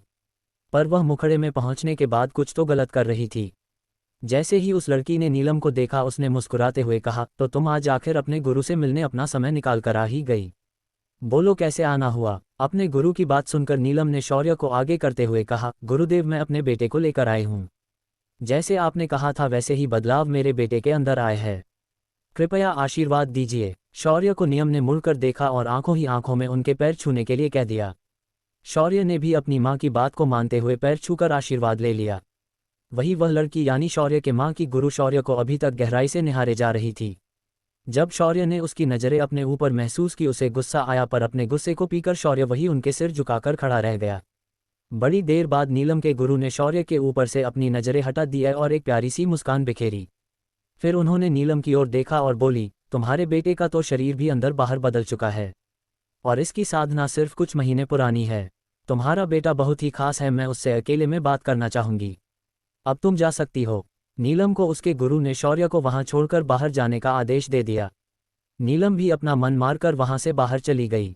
नीलम के बाहर जाते ही महागुरु ने शौर्य की ओर देखा और बोलना शुरू किया, मेरा नाम गागी है। मैं इस गुरुकुल की प्रधानाचार्य और मालिक भी हूँ। अब तुम अपने बारे में बताओ। ये सुनकर शौर्य समझ नहीं आया कि कहाँ से शुरू किया जाए, तो उसने कुछ सोचते हुए कहना शुरू कर दिया, मेरा नाम शौर्य अग्निहोत्री है। खत्म। शौर्य ने अपना परिचय सिर्फ एक वाक्य में दे दिया, मगर गुरुदेव को शौर्य के ऐसे जवाब से बिल्कुल भी क्रोध नहीं आया। उन्होंने वो मुस्कुराहट के साथ कहा, ये तो मैं भी जानती हूँ कि तुम्हारा नाम शौर्य अग्निहोत्री है, पर मेरा मुख्य काम तुमसे कुछ और ही पूछना है। मैंने तुम्हें ये सवाल किया था कि क्या नाम है तुम्हारा और तुम किस दुनिया से आए हो। इस बार गागी थोड़ा ज्यादा ही स्पष्ट थी, जिस वजह शौर्य समझ गया अब तो उसे गागी के सामने सच बताना ही पड़ेगा। उसने एक गहरी सांस ली और फिर एकदम सख्त भावों के साथ कहा, मेरा नाम शौर्य है, जो मैं पृथ्वी लोक से यहाँ से आया हूँ। शौर्य की बात सुनकर गागी के चेहरे पर जो खुशी के भाव थे वो जा चुके थे। शौर्य के जवाब सुनकर क्या एक्शन लेने वाली थी गागी? क्या गागी शौर्य के ऊपर कोई हमला करने वाली है? क्या गागी को शौर्य के ऐसे जन्म के बारे में कुछ जानकारी होगी? 309 जन्म का रहस्य। शौर्य अपनी मां नीलम के साथ द्विदल कमल आश्रम पहुंच चुका था। आश्रम की प्रधानाचार्य गुरु गागी ने शौर्य को अपने सामने बिठाया और उसे उसके बारे में पूछना शुरू किया। पहले तो शौर्य ने उसका मौजूदा परिचय दिया, पर गर्ग को ये परिचय नहीं चाहिए था। गागी ने थोड़ा सख्त होते हुए शौर्य से फिर एक बार पूछा, तुम कौन हो और कहाँ से आए हो? इस सवाल पर शौर्य ने इस बार सच बताते हुए कहा, मेरा नाम शौर्य है और मैं पृथ्वी लोक से आया हूँ। शौर्य का जवाब सुनकर इतनी देर से मुस्कुरा रही गागी की मुस्कान गायब हो गई थी, लेकिन अब शौर्य के चेहरे पर मुस्कान आई हुई थी। शौर्य ने अब अपना सवाल पूछा, तो आपको पहले ही पता था कि मैं आने वाले हूँ? शौर्य का सवाल सुनकर गागी ने अपना सिर ना में हिलाया और बोली, नहीं, मैं इस बात से बिल्कुल भी निश्चिंत नहीं थी। ये तो बस एक प्रयोग था जो मैंने किया था। गागी का जवाब सुनकर शौर्य थोड़ा असमंजस में पड़ गया। तभी गागी ने आगे कहा जाता है कि हर युग में युद्ध के देवता के वारिस के रूप में पृथ्वी पर एक योद्धा को देवता निश्चित करके छोड़ देते थे। उस बच्चे पर महादेव का खास आशीर्वाद होता था, पर वो वारिस हर बार अपने कुकर्मों और मानवीय भावनाओं से अधर्म की राह पर चला जाता था, जिस वजह से उसे वो विरासत बिल्कुल भी देना संभव नहीं था। तभी शौर्य ने बीच में ही पूछा, इसका मेरे जन्म से क्या संबंध है? ये सुनकर गागी ने अपने सामने रखी रुद्रवीणा की तारों को छूते हुए कहा, इस बार मैंने और मेरी आराध्य माता संतान लक्ष्मी ने एक प्रयोग किया। इस प्रयोग के चलते मेरी शिष्या नीलम के गर्भ को पृथ्वी पर पुनः जन्म लेने भेज दिया और पृथ्वी के उस विकलांग गर्भ को हमने नीलम के गर्भ से बदल दिया, जिसके चलते यहाँ नीलम का पुत्र 18 सालों तक विकलांग रहा। वही धरती पर तुम समरलोक के निवासी होने के कारण तुम पर वहाँ के स्वर्ग की कोई बंदिश नहीं थी, और एक योजना के तहत मानवीय संबंधों को मरोड़कर तुम्हें जैसे तैसे माता संतान लक्ष्मी ने उस विरासत तक पहुंचाया। गर्ग की बात सुनकर शौर्य को बहुत ज्यादा गुस्सा आने लगा था। उसने गुस्से से कहा, तो उसके लिए तुमने मेरे जीवन को तबाह कर दिया। उस पर गागी ने शौर्य की माफी मांगते हुए कहा, तुम्हारी उस हालात के लिए मैं तुमसे माफी मांगती हूँ। मुझे पता है कि तुम्हारे साथ कुछ अप्रिय घटनाएं वहां हुई होंगी, पर इस दैवीय योजना के लिए हमें ये सब करना जरूरी था। शौर्य ने अपने गुस्से को लगभग निगल लिया और कुछ गहरी सांसें लेकर उसने आगे पूछा, तो क्या है मेरे इस लोक में आने का कारण? किस काम के लिए मुझे चुना गया है?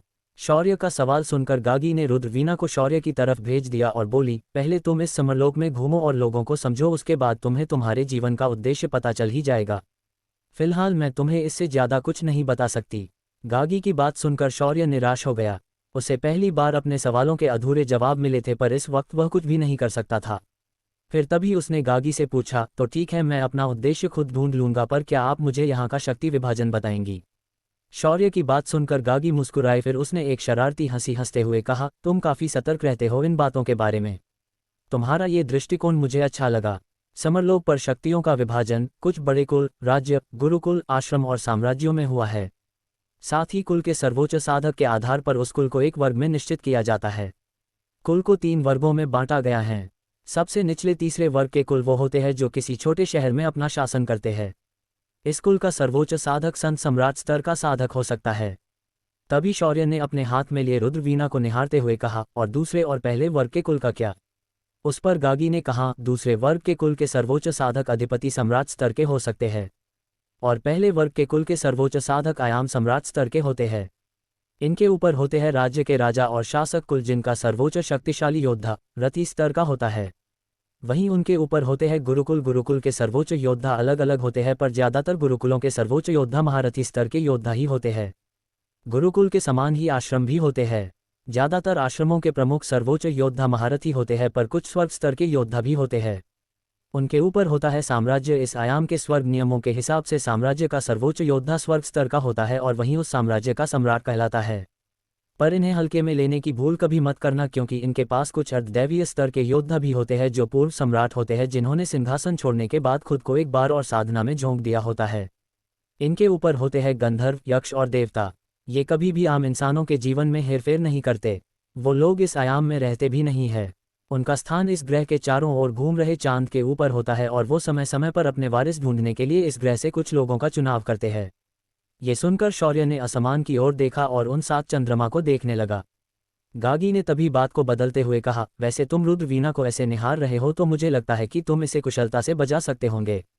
गागी के इस सवाल पर शौर्य ने रुद्रवीणा को सामने बने टेबल पर रखा और उसको प्रणाम करते हुए बोला, हाँ, इसका मुझे थोड़ा बहुत ज्ञान तो है, पर मैं आपकी वीणा को इतनी कुशलता से नहीं बजा पाऊंगा। शौर्य ने ये बात बड़े ही विनम्रता से कही थी, पर शौर्य की ये बात गर्ग को अच्छी नहीं लगी थी। ये उसकी सबसे खास वीणा थी, जिसे उसे खुद माता संतान लक्ष्मी ने दी थी।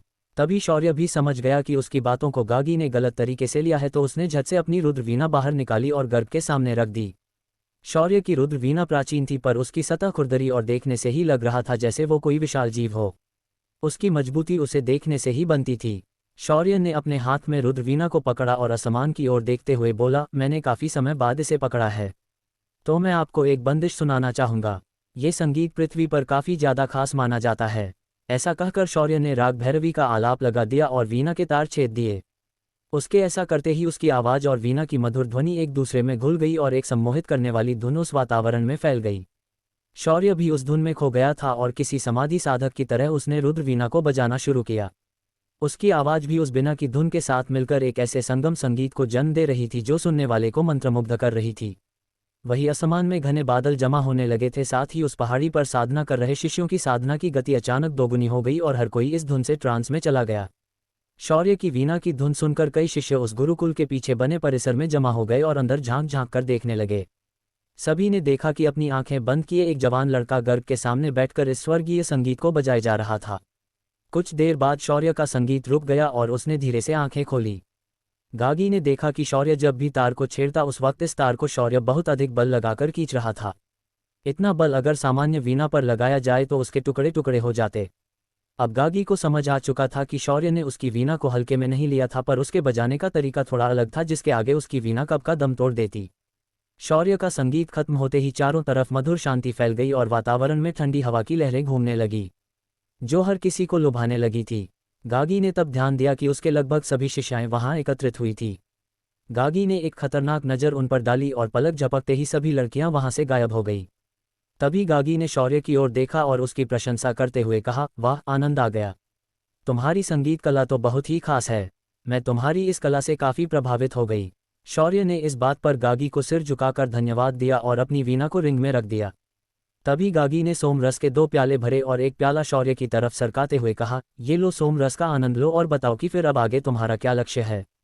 ये सुनकर शौर्य ने सोमरस का प्याला उठाया और एक घूंट लेकर आराम से बोला, पहले तो मुझे इस आयाम को समझना पड़ेगा, साथ ही मुझे अपनी शक्तियों को भी बढ़ाना पड़ेगा, लेकिन उससे पहले मुझे अपने पिता से कुछ हिसाब बराबर करने हैं। शौर्य ने जब आखिरी वाक्य कहा उसके शरीर से हत्या की आभा साफ महसूस हो रही थी। तभी गागी ने शौर्य की ओर देखते हुए कहा, तुम्हारे पिता से लड़ना तुम्हारे लिए अभी भी मुश्किल हो सकता है। तुम अपनी इस साधना से महारथी स्तर के योद्धा से नहीं जीत पाओगे, क्योंकि तुम्हारे पिता के पीछे जो आश्रम है वो अखंडित आश्रम है। उस आश्रम के आचार्य भृगु उसके गुरु है जो एक महारथी स्तर के साधक है। ये सुनकर शौर्य का चेहरा काला पड़ गया। फिर उसने कुछ सोचते हुए कहा, वो चाहे खुद देवता भी क्यों ना हो, पर जब मैं उसे मारूंगा तो अखंडित आश्रम भी मेरा कुछ नहीं बिगाड़ पाएगा। इतना कहकर शौर्य आगे ज्यादा वार्तालाप करने की बजाय सीधा बाहर जाना उचित समझा और वह उठकर नीलम के पास चला आया। वहीं गागी अभी भी सोच में डूबी थी। उसने एक लाल रंग से चमक रहे चांद की ओर देखा और कहा, तुम्हारे नए स्वामी आ गए हैं, अब तो वापस आ जाओ। जब शौर्य नीलम के पास पहुंचा तो उसने सबसे पहले नीला को अपने गले लगा लिया। ये उसकी असली माँ थी जो उसे वापस मिल गई थी। शौर्य ने अपनी माँ को गले लगाकर कुछ देर तक रखा और कहा, माँ, मैं आपके उस हर अपमान का बदला उन लोगों से लूंगा जिन्होंने तुम्हें इतना प्रताड़ित किया है। बस तुम यहाँ महागुरु गागी के साथ रहो। मैं कुछ दिनों के लिए गुरुकुल से बाहर जा रहा हूँ, मुझे कुछ पुराने हिसाब भी सेटल करने हैं। शौर्य के मुंह से बाहर जाने की बात सुनकर नीलम को खुशी भी हुई और दुख भी हुआ, पर उसने अपने बेटे के सिर पर हाथ घुमाया और बोली, जाओ बेटा, यही तुम्हारा प्रारब्ध है। इतने शक्तिशाली बनो कि ये पूरा समरलोक तुम्हारे सिर्फ नाम से कांपना चाहिए। मेरा आशीर्वाद सदा तुम्हारे साथ रहेगा। शौर्य ने पैर छूकर मां का आशीर्वाद लिया और वहां से आसमान में सीधा उड़ गया। दूसरी तरफ अग्निकुल के अंदर बाहर बने हॉल में शांतनु ने मयंक को लिटा दिया था और मयंक की खराब हालत को कुल के मुख्य वैद्य आकर जांच रहे थे। उन्होंने मयंक के सभी अंगों को जांचा और फिर सिर हिलाकर सभी से कहा, छोटे मालिक आज के बाद कभी भी साधना नहीं कर पाएंगे, ये पूरी तरह विकलांग बन चुके हैं। वैद्य के शब्द खत्म होते ही कुल प्रमुख ने जोर से टेबल पर घुसा मारा और दहाड़ते हुए कहा, ये मैं क्या सुन रहा हूँ, ये कैसे हो सकता है। उस हरामखोर को मेरे सामने लेकर आओ, मैं उसके टुकड़े टुकड़े करके नदी में बहा दूंगा। उस बरजात की हिम्मत कैसे हुई मेरे पोते के साथ ऐसा करने की। सैनिकों, आकाश पाताल एक करो और उसे ढूंढकर मेरे सामने लेकर आओ।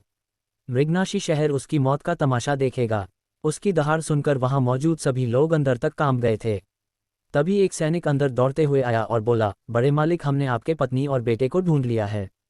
उस सैनिक की बात सुनकर शांतनु उत्साहित होकर उसके कंधों से पकड़कर बोला, कहाँ है वो दोनों? मेरे ये दोनों हाथ उनकी हत्या करने के लिए काफ़ी ज़्यादा उत्सुक है। ये सुनकर उस सैनिक ने एक बार अपने चारों ओर देखा, फिर हिचकिचाते हुए कहा, बड़े मालिक, वो दोनों। तभी कुलप्रमुख ने गुस्से से चिढ़ते हुए कहा, अरे वो क्या कर रहा है? साफ साफ बता क्यों नहीं देता कि वो लोग कहाँ है? कुलप्रमुख का गुस्सा देखकर असैनिक ने एक गहरी सांस ली और बोला, वो दोनों इस वक्त द्विदल कमल गुरुकुल के अंदर है। ये सुनकर कुलप्रमुख के माथे पर नसें उभर आई। फिर उन्होंने सभी की ओर देखा और धड़ाम से वापस अपनी कुर्सी पर बैठ गया। तभी एक बुजुर्ग आगे आया और बोला, कुलप्रमुख, हम उन लोगों का कुछ नहीं बिगाड़ पाएंगे। वो गुरुकुल कोई मामूली गुरुकुल नहीं है। उस औरत से उलझने से अच्छा है कि हम उन दोनों को फिलहाल जाने दें, लेकिन जब वो दोनों माँ बेटे बाहर आ जाएंगे हम उन्हें घेर के खत्म कर देंगे। उस बुजुर्ग की बात सुनकर कुलप्रमुख को भी उसकी बातें सही लगी। तभी उस हॉल के अंदर एक लड़की की आवाज़ सुनाई दी, किसने किया है ये मेरे मयंक के साथ? किसकी इतनी हिम्मत हो गई कि वो मयंक की ऐसी हालत कर सके? कौन है वो, इसकी इतनी हिम्मत हुई है? उस लड़की की आवाज़ सुनकर सभी अग्निकुल के लोग उसे मुड़कर देखने लगे। ये शैली थी मयंक की मंगेतर और अखंडित आश्रम के प्रमुख की बेटी। इसके पिता वर्तक प्रभाकर एक महारथी स्तर के योद्धा थे और इसी की वजह से अग्निकुल को नीलम और शौर्य को मारने के लिए जाना पड़ा था। कुलप्रमुख ने शैली को देखकर कहा, दिव्यपुत्री शैली, ये सारा कियाधरा मयंक के उस सौतेले भाई और उसकी मां का है। हमने हमारे सैनिकों को उनके पीछे भेज दिया है। कुलप्रमुख की बात सुनकर शैली का चेहरा और भी ज्यादा काला पड़ गया और फिर उसने हीन और घृणा से मयंक के पेट पर लात मारी और बोली, ऐसे नपुंसक से शादी करने से अच्छा तो मैं किसी और से शादी करना पसंद करूंगी। इसे एक पागल को मारने नहीं आया और वो खुद एक अपाहिज बनकर मेरे सामने पड़ा है। उन दोनों को अब मेरे पिता खुद संभाल लेंगे, क्योंकि आखिर मयंक हमारे आश्रम का दिव्य पुत्र था। ये हमारे आश्रम की गरिमा का सवाल है। तभी शांतनु ने उसे बीच में काटते हुए कहा, नहीं, तुम्हारे पिता भी इस वक्त उन्हें कुछ नहीं कर सकते क्योंकि उस वक्त वो दोनों द्विदल कमल गुरुकुल के अंदर है। वहां जाने की हिम्मत तो इस दुनिया के सम्राट के परिवार भी नहीं करते। शांतनु की बात सुनकर शैली की भींगे सिकुड़ गई और उसने गुस्से से कहा, थू है तुम्हारे अग्निकुल पर, तुम एक छोटा सा काम भी नहीं कर पाए। आज से हमारे अखंडित आश्रम और तुम्हारे कुल का कोई संबंध नहीं है। आज के बाद हमारे समस्त के द्वार पर बिल्कुल मत आना, वरना हम तुम्हारे इस नपुंसक कुल को इस दुनिया से गायब कर देंगे। इतना कहकर शैली तनतनाते हुए निकल गई। शांतनु और परिवार के बाकी सभी लोग वही खड़े खड़े ये सब चुपचाप सुनकर गुस्से का घूंट पीकर रह गए। कहाँ चला गया है शौर्य? क्या है उसकी अगली मंजिल? क्या अखंडित आश्रम इस बात को लेकर सच में चुप बैठेगा? इन सभी सवालों के जवाब जानने के लिए बने रहिए मेरे साथ। सिर्फ 310। ये कुत्ता तो पीछे ही पड़ गया। शौर्य ने गागी से अपने जन्म का रहस्य जान लिया था। उसके बाद वह द्विदल कमल गुरुकुल को छोड़कर वहां से बाहर चला आता है। इस दौरान नीलम वहीं गुरुकुल में पीछे रुक जाती है। उसे भी ये मालूम होता है कि उसका बेटा अब शक्तिशाली हो चुका है, इसीलिए नीलम आश्रम के अंदर ही अपनी साधना करने के लिए बैठ जाती है। उसे अब शौर्य की इतनी चिंता नहीं थी। इधर शौर्य अपनी मां से विदा लेकर आश्रम से बाहर बसे शहर में पहुंच जाता है। ये शहर चौहान परिवार के शहर से थोड़ा अलग था। शौर्य ने सबसे पहले एक कुर्ता और पायजामा पहन लिया। उसके साथ ही कमर को एक केसरी रंग के शैले से बांध दिया। पैरों में चमड़े की चप्पल पहन ली। कानों में अपने कुंडल प्रकट कर लिए और कंधे पर एक कंबल को ओढ़कर माथे पर त्रिपुंड लगा लिया। इस रूप में वो एक गरिया की तरह लग रहा था, पर उसकी भीड़ उसके पास नहीं थी। शौर्य चलते हुए उस नगर के प्रवेश द्वार पर पहुंच गया। प्रवेश द्वार पर उस शहर का नाम बड़े बड़े अक्षरों में लिखा था, पद्मपुरम। ये शहर द्विदल कमल गुरुकुल के नियंत्रण में आने वाले शहर था। शौर्य को प्रवेश द्वार पर देखकर द्वारपालों ने उसे बिल्कुल नहीं रोका, क्योंकि यहाँ भी भेड़ बकरियां पालने वालों को बहुत ही आम माना जाता है। शौर्य आराम से चलते हुए शहर में प्रवेश कर जाता है, पर तभी 20 से 25 लोग उसके सामने एक कुत्ते का पीछा कर रहे थे। उस कुत्ते की शक्ल काफी अजीब थी। वो किसी भी रूप में कुत्ता लग नहीं रहा था, पर उसके मुंह में एक सफेद रंग का विशाल मोती था और उसके पीछे लगे लोग शहर के सैनिक थे। शौर्य ने उन लोगों को उसकी ओर ऐसे दौड़कर आते देखकर उसे समझ नहीं आ रहा था कि क्या किया जाए। उसने आदत के अनुसार अपनी ओर आ रहे कुत्ते को एक जबरदस्त लात जड़ दी। कुत्ते ने लात पड़ते ही मुंह खोला और शौर्य ने किसी को कुछ समझ आए उससे पहले ही उस मोती को अपनी अंगूठी में डाल दिया। बाकी लोगों का ध्यान सिर्फ उस कुत्ते पर था, पर किसी ने भी ये नहीं देखा कि वह मोती शौर्य के अंगूठी में गायब हो गया है। शौर्य ने ऐसा बर्ताव किया जैसे कुछ हुआ ही नहीं हो। सैनिकों ने भी सिर्फ उस कुत्ते के ऊपर ध्यान दिया और शौर्य को नजरअंदाज करके उस कुत्ते के पीछे चले गए। शौर्य उसके बाद चलते हुए वही बने एक छोटे उपहारगृह यानी होटल के अंदर चला गया। अंदर आकर शौर्य ने 2 निम्न स्तर के आध्यात्मिक पत्थर काउंटर पर रखे और वेटर से खाना लाने के लिए कह दिया। 2 आध्यात्मिक पत्थरों को देखकर काउंटर पर खड़े आदमी की आंखें चमक गई। उसने तुरंत वेटर से कहकर शौर्य के लिए होटल की बेस्ट डिशेज लाने के लिए कह दिया। पर जब शौर्य ने देखा कि ये सारी डिशेज आध्यात्मिक जानवरों के मांस से बनी है, वो दुविधा में पड़ गया। आखिर मांस ना खाने का सोचकर शौर्य ने होटल के मालिक को शाकाहारी भोजन लाने के लिए कह दिया। उसके ऊपर होटल मालिक ने शौर्य के सामने कुछ उबली हुई सब्जियां और चावल रख दिए। शौर्य का मुंह बन गया, पर तभी उसने देखा कि सर मांसाहारी डिशेज वहीं पर रखी हुई थी। जैसे ही वह उन्हें वापस ले जाने का ऑर्डर देने वाला था, उसी वक्त उसकी बगल की कुर्सी पर वही कुत्ता अचानक आ गया। उस कुत्ते को इस तरह अपनी बगल में आकर बैठते हुए देखकर शौर्य की भौहें सिकुड़ गई, पर तभी उसने देखा कि वह कुत्ता सामने रखे खाने को किसी समझदार इंसान की तरह खाए जा रहा था। उसने शौर्य के चावल के कुछ निवाले खत्म करने तक पूरा का पूरा मांसाहारी खाना खत्म कर दिया था। शौर्य को बहुत हैरानी हो रही थी, पर तभी उस कुत्ते ने एक डकार मारी और शौर्य को देखने लगा। शौर्य उसकी आंखों से समझ सकता था कि वह कुत्ता उससे कुछ मांग रहा है, पर शौर्य ने उसकी ओर ध्यान नहीं दिया और अपना खाना खत्म करने लगा। जब तक शौर्य का खाना खत्म नहीं हुआ तब तक वह कुत्ता सिर्फ शौर्य को ही घूर रहा था।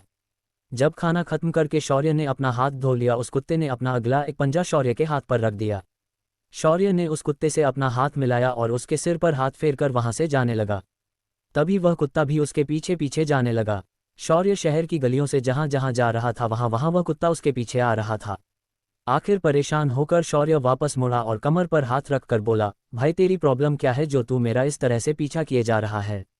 शौर्य की बात सुनकर उस कुत्ते ने जमीन पर बनी धूल में अपने नाखून से आड़े टेढ़े अक्षरों में लिखा, मेरा सफ़ेद मोती, मुझे वापस करो। जब शौर्य ने ये पढ़ा उसका मुंह खुला का खुला रह गया। उस कुत्ते ने शौर्य की हैरानी को देखकर एक स्माइल दी, जो शौर्य को और भी ज्यादा हैरान कर रही थी। तभी शौर्य ने उस कुत्ते से पूछा, तुम सच में कोई कुत्ते हो? तभी उस कुत्ते ने जमीन पर लिखा, मैं कोई कुत्ता नहीं हूं। मैं एक दिव्य जानवर हूँ जो इस जन्म में कुत्ता बना है। तभी शौर्य ने कहा, मैंने वही तो कहा कि तुम एक कुत्ते हो। पर मैं तुम्हें वो मोती नहीं दे सकता क्योंकि वो मेरे पास है ही नहीं। अब मेरा पीछा करना छोड़ दो और चले जाओ वरना अगली बार मैं तुम्हें कुत्ते की तरह मारूंगा। ये सुनकर उस कुत्ते को हंसी आई और उसने वापस जमीन पर लिखा, तू मुझे मारेगा तब जब तू मुझे पकड़ पाएगा। कुत्ते की लिखी बात पढ़कर शौर्य को ऐसा लगने लगा कि ये कुत्ता उसकी मर्यादा को चैलेंज कर रहा है। शौर्य ने भी गुस्से से कहा, अबे साले तू सिर्फ कुत्ता है, कुत्ता ज्यादा अपनी काबिलियत पर इतरा मत। इससे पहले कि मेरा दिमाग घूम जाए और मैं कुत्तों को भी मारना शुरू कर दूं, यहाँ से जल्द चला जा। शौर्य ये सब इतनी जोर से कह रहा था कि उसे रास्ते पर आने जाने वाले लोग साफ सुन पा रहे थे। हे भगवान, ये लड़का पागल हो गया है जो इस कुत्ते के साथ दिन दहाड़े बहस कर रहा है। लगता है इस लड़के के कुछ पेंच ढीले हैं इसीलिए कुत्ते के सामने अपनी शक्तियां दिखा रहा है। अरे मैंने सुना है कुछ दिनों पहले शहर के सैनिकों ने एक शराबी को कुत्तों के साथ अति प्रसन्न करते हुए पकड़ा था। लगता है ये लड़का वही है। दिखने में तो अच्छा खासा है पर अपनी भीड़ों को छोड़कर ये कुत्ते के पीछे क्यों पड़ा है। उनकी बातें सुनकर शौर्य को अंदर ही अंदर गुस्सा आने लगा और वो मुड़कर वहां से जाने लगा। पर उस कुत्ते ने शौर्य का पीछा नहीं छोड़ा। आखिर परेशान होकर शौर्य ने हवा में छलांग लगाई और गायब हो गया। शौर्य को इस तरह हवा में गायब होते देखकर वह कुत्ता काफी हैरान हो गया।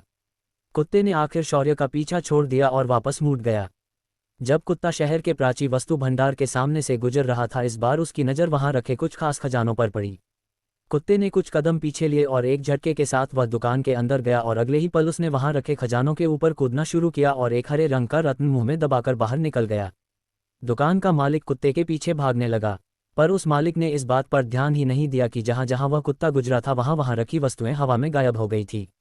दुकान का मालिक हाथ में पत्थर लेकर उस कुत्ते के पीछे दौड़ रहा था और उसे गंदी गंदी गालियां दे रहा था, पर उस कुत्ते को कोई फर्क नहीं पड़ रहा था। शौर्य शहर के एक दूसरी गली में नीचे उतरा और वह से आसपास फैली दुकानों की लाइन को देख रहा था। तभी उसे वही कुत्ता अपनी ओर दौड़ते हुए आते हुए दिखा। उस कुत्ते के मुंह में इस वक्त हरे रंग का रत्न था, जिसका आकार मुट्ठी के आकार का था। शौर्य ने उस कुत्ते को अपने नजदीक आने दिया और एक जोरदार पंच उसके सिर पर मारा। शौर्य का गुस्सा लगते ही वह कुत्ता वही बेहोश हो गया। शौर्य ने वह रत्न उसके मुंह से निकाला और दुकानदार को दे दिया। दुकानदार ने वो रत्न हाथ में लिया और शौर्य का धन्यवाद देकर वहां से निकल गया। पर शौर्य को उस कुत्ते के पेट की जगह कुछ अजीब लगी। जब शौर्य ने पेट के बालों को सरका कर देखा तो वहां उसके बालों में 10 से ज्यादा स्टोरेज रिंग बंधी हुई थी। उन अंगूठियों को देखकर शौर्य समझ गया कि ये कुत्ता एक शातिर चोर है। शौर्य ने सारी अंगूठियां उसके पेट से निकाली और अपने अंगूठी के अंदर रख दी। तभी सिस्टम की आवाज सुनाई दी, अभिनंदन होस्ट, आपने शहर के सबसे खतरनाक चोर से चोरी की है। इस चोर के खजाने से आपको 1000 स्वर्ग स्तरीय हथियार, कुछ अनमोल रत्न, जादुई कमंडल और अनगिनत आध्यात्मिक पत्थर मिले हैं। ये सुनकर शौर्य को अचानक लगने लगा कि वो बहुत ज्यादा अमीर हो चुका है। उसने फिर उस कुत्ते को वहीं छोड़ दिया और वहां से मार्केट के अंदर चला गया। मार्केट के इस हिस्से में कई अमीर लोग सोमरस और दारू पीने के लिए आते थे।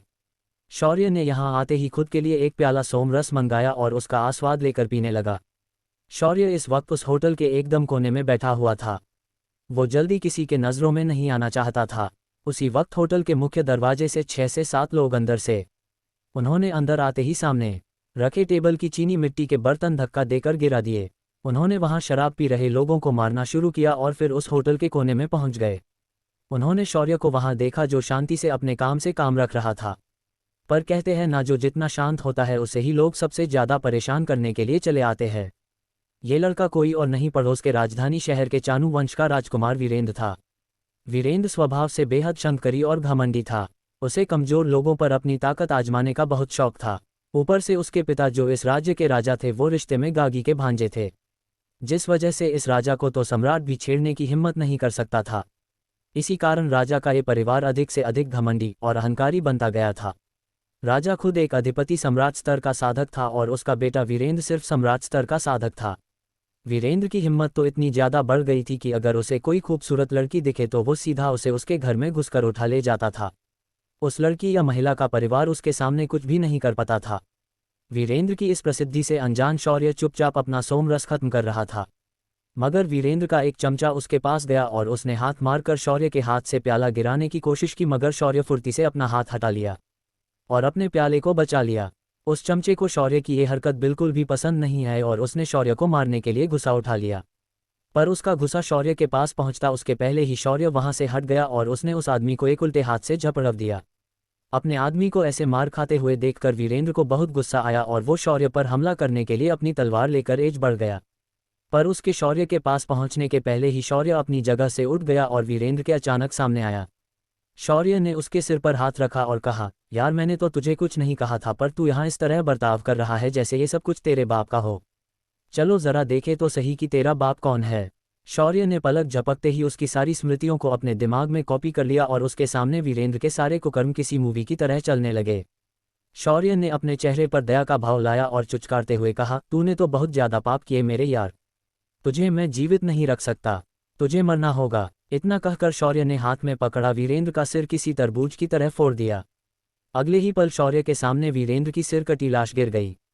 वहां खड़े वीरेंद्र के साथी और आम लोगों को अपनी आंखों पर विश्वास नहीं हो रहा था कि थोड़ी देर पहले इतने रुबाब में बातें करने वाला वीरेंद्र किसी कुत्ते ही मौत मरा गया है।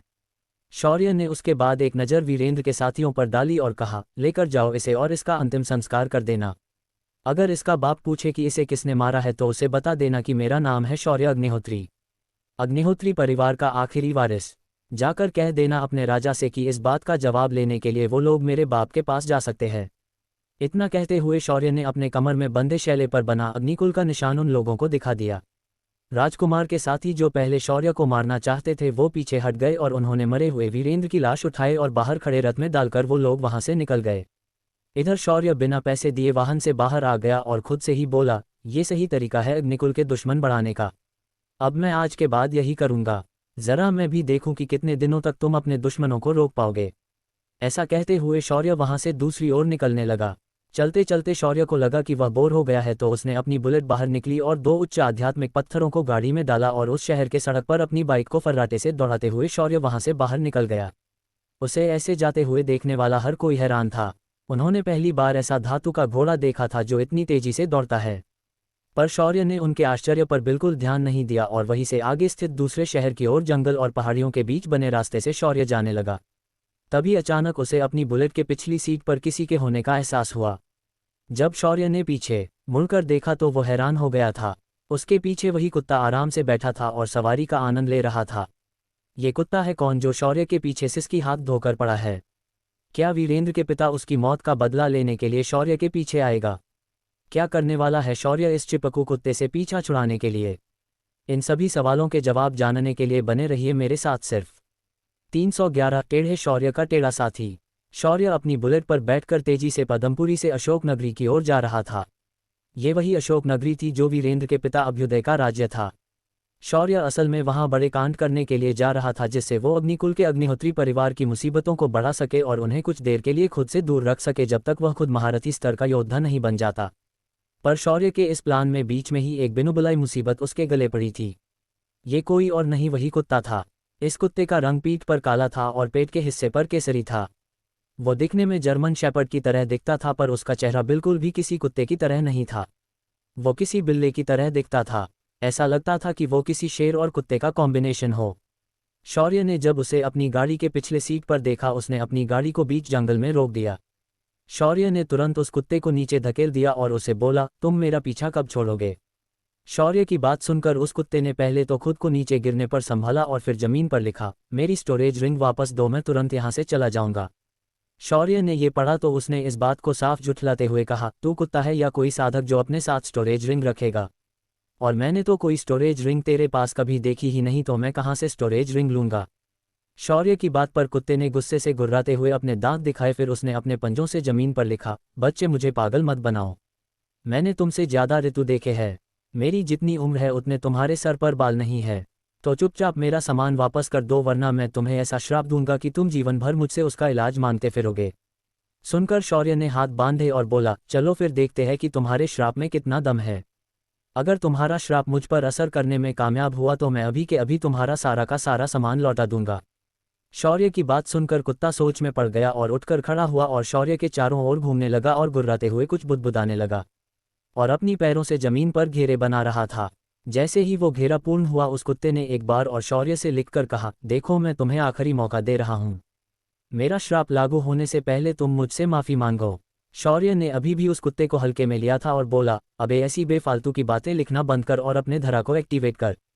ये सुनकर उस कुत्ते ने तुरंत अपना एक पंजा उस बने हुए घेरे में मार दिया और उस घेरे के प्रचंड एनर्जी निकली और शौर्य को घेरने लगी।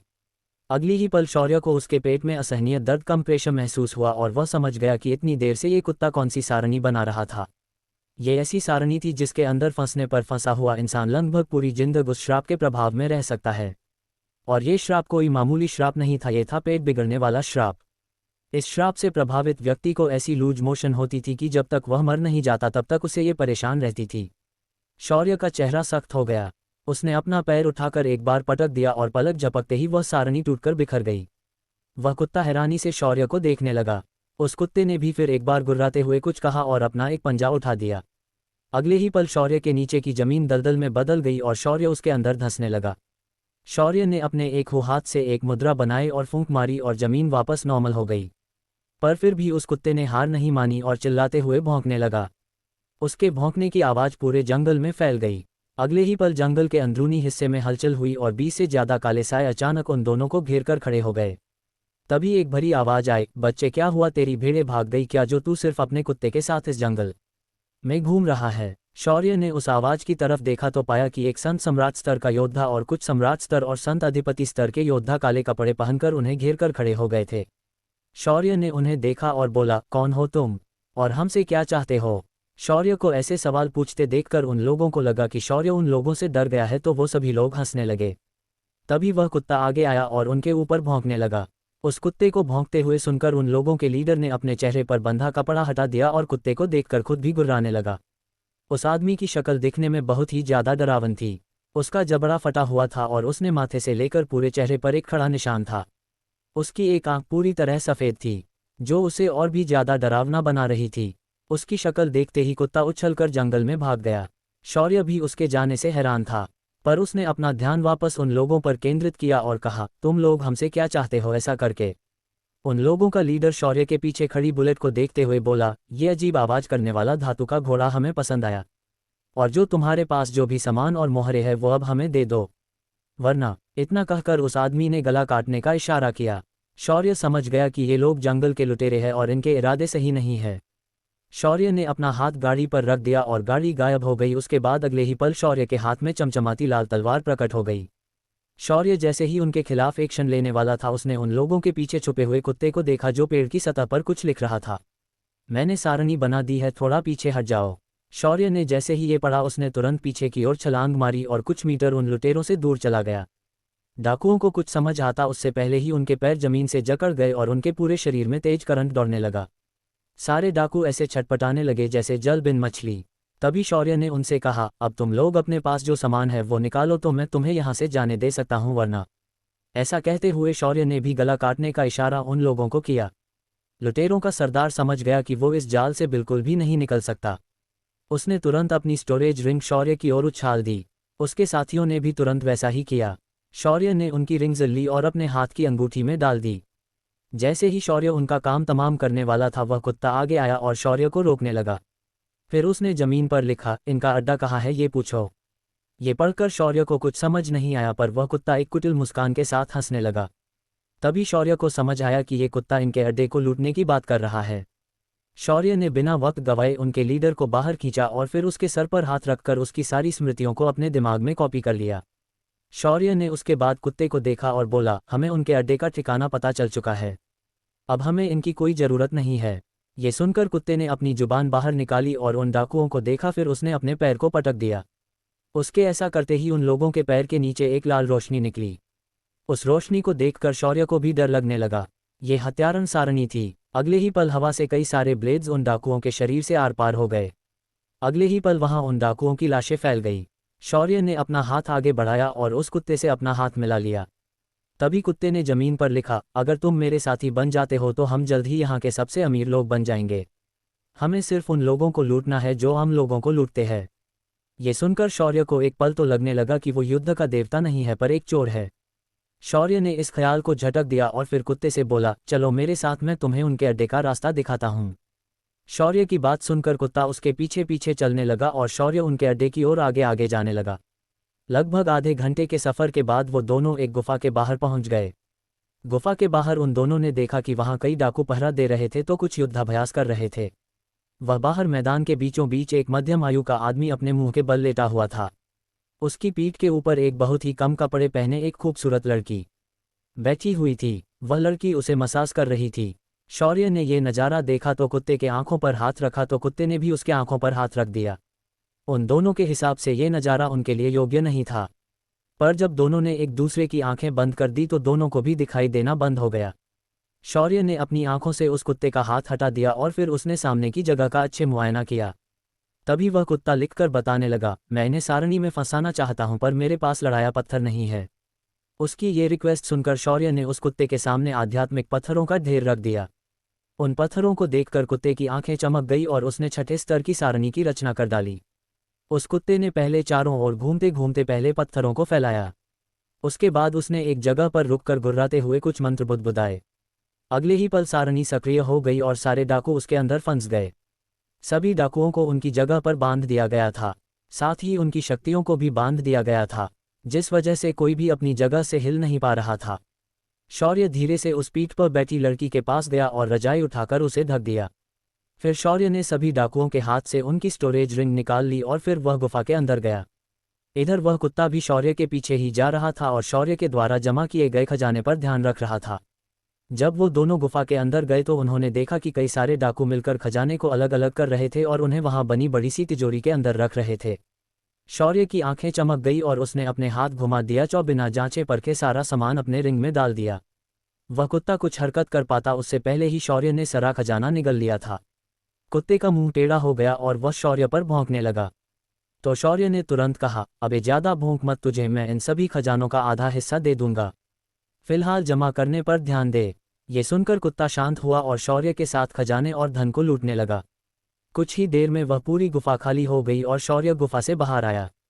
पर अचानक उसे शरारत सूझी और उसने सभी डाकुओं के कपड़ों को उतारना शुरू कर दिया।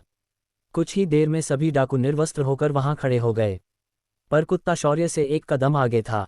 जब वे दोनों सारणी क्षेत्र से बाहर आए कुत्ते ने अपना पैर जमीन पर दे मारा और अगले ही पल सभी डाकू ठंड से कांपने लगे। हर तरफ बर्फ के नुकीले शूल जमीन से बाहर निकले और सभी डाकुओं के पिछले हिस्से की ओर बढ़ने लगे। शौर्य ने जब कुत्ते का ये तरीका देखा वो मन ही मन बोला, ये कुत्ता तो मुझसे भी ज्यादा टेढ़ा निकला पर ये साला चोर है। तभी उस कुत्ते ने शौर्य की ओर अपेक्षा से देखा तो शौर्य समझ गया कि वो उसका हिस्सा मांग रहा है, तो शौर्य ने खजाने का आधा हिस्सा कुत्ते को एक अंगूठी में भरकर दे दिया। कुत्ते ने शौर्य को पेट की ओर इशारा किया और उस अंगूर को बालों के बीच बांधने के लिए कहा। उसके बाद शौर्य ने 9 और खाली स्टोरेज रिंग कुत्ते को दे डाली। कुत्ते ने सब कुछ लिया और लिखा, तुम्हारा साथी बनकर मजा आया, अगर भविष्य में तुम्हें कोई खजाना लूटना हो तो मुझे जरूर याद करना, मेरी सारणी विद्या से तुम्हें जरूर मदद करूंगा। ये पढ़कर शौर्य और भी ज्यादा हैरान होकर कुत्ते को देखने लगा। कुत्ते को लगा कि और अधिक समय अगर वो शौर्य के साथ रुक जाता है तो इमोशनल होकर इस लड़के के पीछे पूरी दुनिया घूमने निकल जाएगा। इसीलिए कि ने ज्यादा कुछ ना कहते हुए जमीन पर लिखा, मेरा नाम शेरा है, अगर भविष्य में मिले तो हम जरूर बड़े कांड करेंगे, पर अब जब मुझे जितना चाहिए उतना खजाना मिल चुका है तो मैं चलता हूँ। ऐसा लिखकर कुत्ते ने शौर्य के नज़दीक आकर अपना पैर उठाकर शौर्य का पैर गिला कर दिया और दौड़कर वहां से भाग गया। शौर्य का मन तो कर रहा था कि इस कुत्ते को पकड़े और उसे अच्छे से सूद डाले, पर उसने अपनी इस इच्छा को दबा दिया और मुड़कर उन डाकुओं को देखने लगा। अब तक सारे बर्फ के शूल उनके शरीर में धंस चुके थे और सारे डाकुओं के चेहरे पर दर्द साफ दिखाई दे रहा था। शौर्य ने ये उनके कर्मों का फल समझा और वह से निकल गया। क्या ये शौर्य और इस अजीब कुत्ते की जोड़ी टूट जाएगी? क्या मुसीबत खड़ी करने वाला है शौर्य आगे जाकर अग्निकुल के लिए? क्या अशोक नगरी में शौर्य मचाएगा तबाही? 312 घाट का उल्लू पकड़ना आए। शौर्य और शेरा जो वह कुत्ता था दोनों ने मिलकर जंगल में डाकुओं को लूट लिया और दोनों अपने अपने रास्ते निकल गए। शौर्य अपनी बुलेट पर बैठकर घने जंगल के बीच बने रास्ते से होते हुए तेजी से आगे बढ़ रहा था। जंगल धीरे धीरे अधिक से अधिक घना होते जा रहा था और उसे रास्ते में दिखने वाले जानवरों की तादाद कम नजर आ रही थी, मगर जो नजर आ रहे थे वो सभी के सभी बेहद शक्तिशाली लग रहे थे। शौर्य इन अजीब जानवरों देखकर अपने डायमेंशन में रहने वाले जानवरों के बारे में सोचने लगा। उसे अच्छे से पता था कि उसकी साधना बढ़ने के साथ ही उसका डायमेंशन भी बदल गया होगा। चलते चलते शौर्य जंगल के बीचों बीच पहुंच गया। यहाँ उसे उसके कानों पर कुछ लोगों की लड़ाई की आवाज़ सुनाई दी। शौर्य ने उत्सुकतावश उस तरफ देखा और पाया कि कुछ लड़कों और लड़कियों का झुंड एक खूंखार अधिपति सम्राट स्तर के जानवर से लड़ रहा था। ये जानवर थोड़ा अलग दिखाई दे रहा था। इस जानवर का चेहरा किसी उल्लू की तरह था, पर उसका पूरा शरीर किसी बाघ की तरह धारियों वाला था। उसके आगे के पंजे किसी पंछी की तरह थे तो पीछे के किसी जानवर की तरह। वह मुंह से बर्फ के बाण उगल रहा था। शौर्य की बुलेट की धड़धड़ाती आवाज़ जैसे ही उन लोगों के कान पर पड़ी, उन लोगों ने अपनी लड़ाई रोक दी और शौर्य की ओर देखने लगे। शौर्य भी उनकी ओर ही ऊंचाई से देख रहा था, क्योंकि ये सभी लोग शौर्य जिस जगह था वहां से थोड़ी ढलान पर थे। लेकिन शौर्य ने उन सभी को नज़रअंदाज किया और बिना रुके उनकी ओर देखते हुए आगे निकलने लगा। पर उस जानवर का मूड शौर्य को जाने देने का बिल्कुल भी नहीं था। उसने अपने सामने खड़े लोगों को छोड़ दिया और शौर्य के पीछे दौड़ पड़ा। अपने पीछे आ रहे जानवर को देखकर शौर्य को बहुत अजीब लगा, पर उसने अपनी बुलेट को बिल्कुल भी धीमा नहीं किया और उसकी रफ्तार को और अधिक बढ़ा दिया, जिस वजह से इस वक्त गाड़ी के साइलेंसर से धुएं की जगह नीले रंग की आग निकलने लगी और बुलेट की आवाज़ और अधिक तेज हो गई। वह जानवर भी बिना रुके घनी झाड़ियों के बीच से शौर्य के पीछे दौड़ने लगा था। तभी जब वह जानवर शौर्य के समांतर आया और जैसे ही वो शौर्य पर झपट्टा मारने वाला था, उसके सामने एक विशाल पेड़ आ गया और वह सीधा जाकर उस पेड़ से टकरा गया। वही उन लड़के और लड़कियों का ग्रुप दूर से ये सब देख रहा था। जब जानवर पेड़ से टकराकर बेहोश हो गया, वो लोग तेजी से उसकी ओर दौड़े, पर दूसरी तरफ शौर्य ने भी कुछ सोचते हुए उस जानवर को खुद ही मारने की सोची और उसने अपनी गाड़ी को रोककर उतर गया। वह उन लोगों से पहले उस जानवर के पास पहुंचा और सिस्टम से पूछा, सिस्टम, इतने सारे लोग इस जानवर के पीछे पड़े हैं, यानी ये कुछ खास जानवर होगा। क्या तुम इसके बारे में कुछ बता सकती हो? शौर्य का सवाल सुनते ही शौर्य के सामने एक पैनल आया। उस पैनल पर उस जानवर की तस्वीर थी और उसके नीचे उस जानवर की पूरी जानकारी लिखी हुई थी। घाट का उल्लू, ये जानवर काफ़ी दुर्लभ प्रजाति का है। इसका पूरे समरलोक में बहुत ज़्यादा उपयोग किया जाता है। इस जानवर की कोर का उपयोग कोई भी साधक आयाम सम्राट से रति स्तर तक पहुंचने के लिए किया जाता है। इस जानवर की कोर की बहुत ज़्यादा कीमत होती है। इस जानवर का मांस किसी भी आम इंसान को साधना के निचले पड़ाव में सहायकारी होता है और लोग इसे अपने शरीर के अंदरूनी अंगों को मजबूत करने के लिए भी करते हैं। इस जानवर के खून में भारी मात्रा में कॉस्मिक लिक्विड पाया जाता है। शौर्य ने इसका वर्णन पढ़ा और उसे लगा कि ये जानवर नहीं बल्कि एक चलता फिरता खजाना है। उसने अपने अंगूठी से काला ब्रेसलेट निकाला और उसे अपने हाथ पर पहन लिया। ये वही ब्रेसलेट था जो उसे धन्वंतरी के बगीचे में मिला था। इस ब्रेसलेट की खासियत ये थी कि ये जीवित वस्तुओं को अंदर स्टोर कर सकता था। शौर्य ने तुरंत उन लोगों के उसके पास पहुंचने से पहले उस जानवर को बेहोशी के हालत में ही अपने ब्रेसलेट में डाल दिया। अपने सामने पड़ा घाट का उल्लू ऐसे गायब होते देखकर तेजी से आने वाले साधक हैरान हो गए, पर जल्द ही उन्हें इसका कारण समझ आया। उन साधकों में से एक लड़का जो उन सब का लीडर लग रहा था आगे आया और बोला, ए लड़के, तुम जो भी हो उस उल्लू को हमारे हवाले कर दो। उसे सबसे पहले हमने खोजा था। ये सुनकर शौर्य ने उस लड़के को ऊपर से नीचे एक बार देखा और बोला, अरे भाई, ऐसा कैसे हो सकता है? वो उल्लू तो मेरे पीछे आया था तो मैंने उसे बेहोश कर दिया और ले लिया। तभी एक खूबसूरत लड़की जिसका चेहरा एक पर्दे से ढका हुआ था, वो आगे आई। उसके कपड़े बहुत ही खास लग रहे थे। उस लड़की ने एक हल्के हरे रंग की ड्रेस पहनी हुई थी। उसकी ड्रेस का घेरा काफ़ी छोटा था, मानो वो लड़ने के लिए ही बनाया हो। ड्रेस का ऊपरी हिस्सा उसके शरीर से काफ़ी टाइटली लिपटा हुआ था, जिस वजह से उसकी कमर से ऊपर की फिगर साफ साफ दिखाई दे रही थी। उस लड़की को देखकर शौर्य बता सकता था कि उसकी उम्र 16-17 साल के आसपास होगी, लगभग उसके ही उम्र की। उस लड़की की आंखें गहरे हरे रंग की थी और बाल सुनहरे रंग के थे। उसके खुले हाथों को देखकर शौर्य बता सकता था कि उसकी त्वचा एकदम गोरी और कोमल होगी। ऐसी जवानी के मोड़ पर खड़ी लड़की को देखकर किसी का भी दिमाग खराब हो जाएगा, और शौर्य के साथ भी ऐसा ही हुआ था। उस लड़की को आगे बढ़ते हुए देखकर शौर्य भी ध्यान से उसकी ओर देखने लगा। तभी उस लड़की की मधुर चाशनी जैसी आवाज़ उसकी कानों पर पड़ी, देखिए, मुझे इस जानवर की बहुत ज़रूरत है। ये किसी के जीवन और मृत्यु का सवाल है। मुझे इस जानवर की सख्त ज़रूरत है। अगर हो सके तो आप उसका दाम बोलिए, मैं आपको वो दाम देने के लिए तैयार हूं, पर आप मना मत कीजिए क्योंकि ये जानवर पाना हमारे लिए बेहद ज़रूरी है। उस लड़की की मीठी आवाज़ सुनकर शौर्य का मन डोल गया, पर तभी एक भारी और कर्कश आवाज़ उसके कानों पर पड़ी, कुलकुमारी, आप ऐसे लोगों से ऐसे विनती क्यों कर रही है? अगर ये मना कर देता है तो हम इसे यहीं ख़त्म कर देंगे। आप पीछे हटिए, हम इससे निपटते हैं। ऐसा कहकर वही जवान लड़का आगे बढ़ा। जब शौर्य ने ध्यान से उस लड़के को देखा तो पाया कि उस लड़के ने जो कपड़े पहने थे वो किसी गुरुकुल के लग रहे थे। उसके कपड़े के सीने पर एक निशान बना हुआ था, जिसके अंदर दो मछलियां एक दूसरे के पीछे घूमती हुई दिखाई दे रही थी और उसके बीचों बीच सूर्य का निशान बना हुआ था। उस निशान के नीचे सुनहरे अक्षरों में लिखा था हिरण्याक्षी गुरुकुल। ऐसे ही निशान बाकी लड़कों के कपड़ों पर भी थे। शौर्य समझ गया कि ये लोग किसी गुरुकुल से संबंध रखते हैं, पर वह लड़की उस गुरुकुल की लग नहीं रही थी, क्योंकि इन लड़कों की तलवारें भी उसी निशान को दर्शा रही थी, पर लड़की की तलवार अलग थी। उसकी तलवार पर 5 रत्नों को गोल घेरे में रखा हुआ निशान था। जैसे ही वो लड़के शौर्य की तरफ बढ़े, शौर्य ने अपने सिर का हिस्सा खुजाया और बड़बड़ाया, इस दुनिया के लोग हमेशा लड़ने के लिए इतने उतावले क्यों हैं? क्या इनके लिए किसी की जान इतनी सस्ती है? शौर्य ने ऐसा कहा और अपनी एक उंगली को ऊपर की ओर उठा दिया। उसके ऐसा करते ही सभी लड़कों के पैर जमीन पर जम गए और जमीन अचानक बढ़ने लगी और उनके पैरों को बांधने लगी। उन लड़कों ने भी अपने तत्व ऊर्जा का आवाहन किया और खुद को उस पकड़ से छुड़ा लिया। पर उन्हें क्या पता था कि शौर्य उनके साथ काफी खतरनाक चाल चलने वाला है। शौर्य ने उनके संभलने से पहले ही उन सभी के गर्दनों के सामने बर्फ के नुकीले खंजर हवा में तैर रहे थे। शौर्य ने उन तीरों को वैसे ही छोड़ा और उन लोगों को देखते हुए कहा, अरे भाई, कुछ चीजें बातों से सुलझ सकती है तो फालतू में हाथ पैर चलाने के लिए क्यों उतावले हो रहे हो? अब तुम ही देखो, अगर मेरा इरादा तुम्हें यही ठोकने का होता, मतलब खत्म करने का होता, तो मैं इन्हें तुम्हारे सामने ऐसे हवा में नहीं रखता, सीधा घुसेड़ देता। पर इसका मतलब ये नहीं कि मैं अभी भी ये नहीं कर सकता। अब अपना ये गटर जैसा मुंह बंद रखो और मुझे इनसे शांति से बात करने दो यार, किसी की जान पर बनाई है। शौर्य ने उन बाकी लड़कों और लड़कियों को एकदम आसान भाषा में धमकी दे डाली और उस राजकुमारी की ओर मुड़ गया। उस लड़की की गहरी नीली आंखें अभी भी शौर्य को ही हैरानी से देख रही थी। उसे यकीन नहीं हो रहा था कि ये गरिए जैसे दिखने वाला लड़का जो इस धातु से बने घोड़े पर जा रहा था, उसके पास इतनी क्षमता थी कि वो गुरुकुल के इन शिष्यों को सिर्फ अपने उंगली के एक इशारे से चुप करवा सकता है। ऊपर से ये सभी की जिंदगियों को चाकू की नोक पर रखकर शांति से बात करने की बात कर रहा है। वो लड़की बिना पलके झपकाए शौर्य को ही देखे जा रही थी। शौर्य उसके पास आया और बोला, तो देवी जी बोलिए, मैं शौर्य अग्निहोत्री अग्निकुल का आखिरी वारिस आपकी कैसे मदद कर सकता हूँ? शौर्य का ऐसा परिचय सुनकर उस लड़की ने अब जाकर अपनी पलक झपकाई और कुछ गहरी सांसें ली। सांस लेने की वजह से उसका सीना ऊपर नीचे हो रहा था, जो शौर्य को और भी पागल कर रहा था। शौर्य को लगने लगा कि उसका गला सूखने लगा है। तभी वह लड़की बोली, मेरा नाम प्रांजल पांचाल है, मैं पांचाल कुल की कुलकुमारी हूँ। ये सभी लोग हिरण्याक्षी गुरुकुल के शिष्य हैं। इन्हें मैंने इस घाट के उल्लू को पकड़ने के लिए आमंत्रित किया था।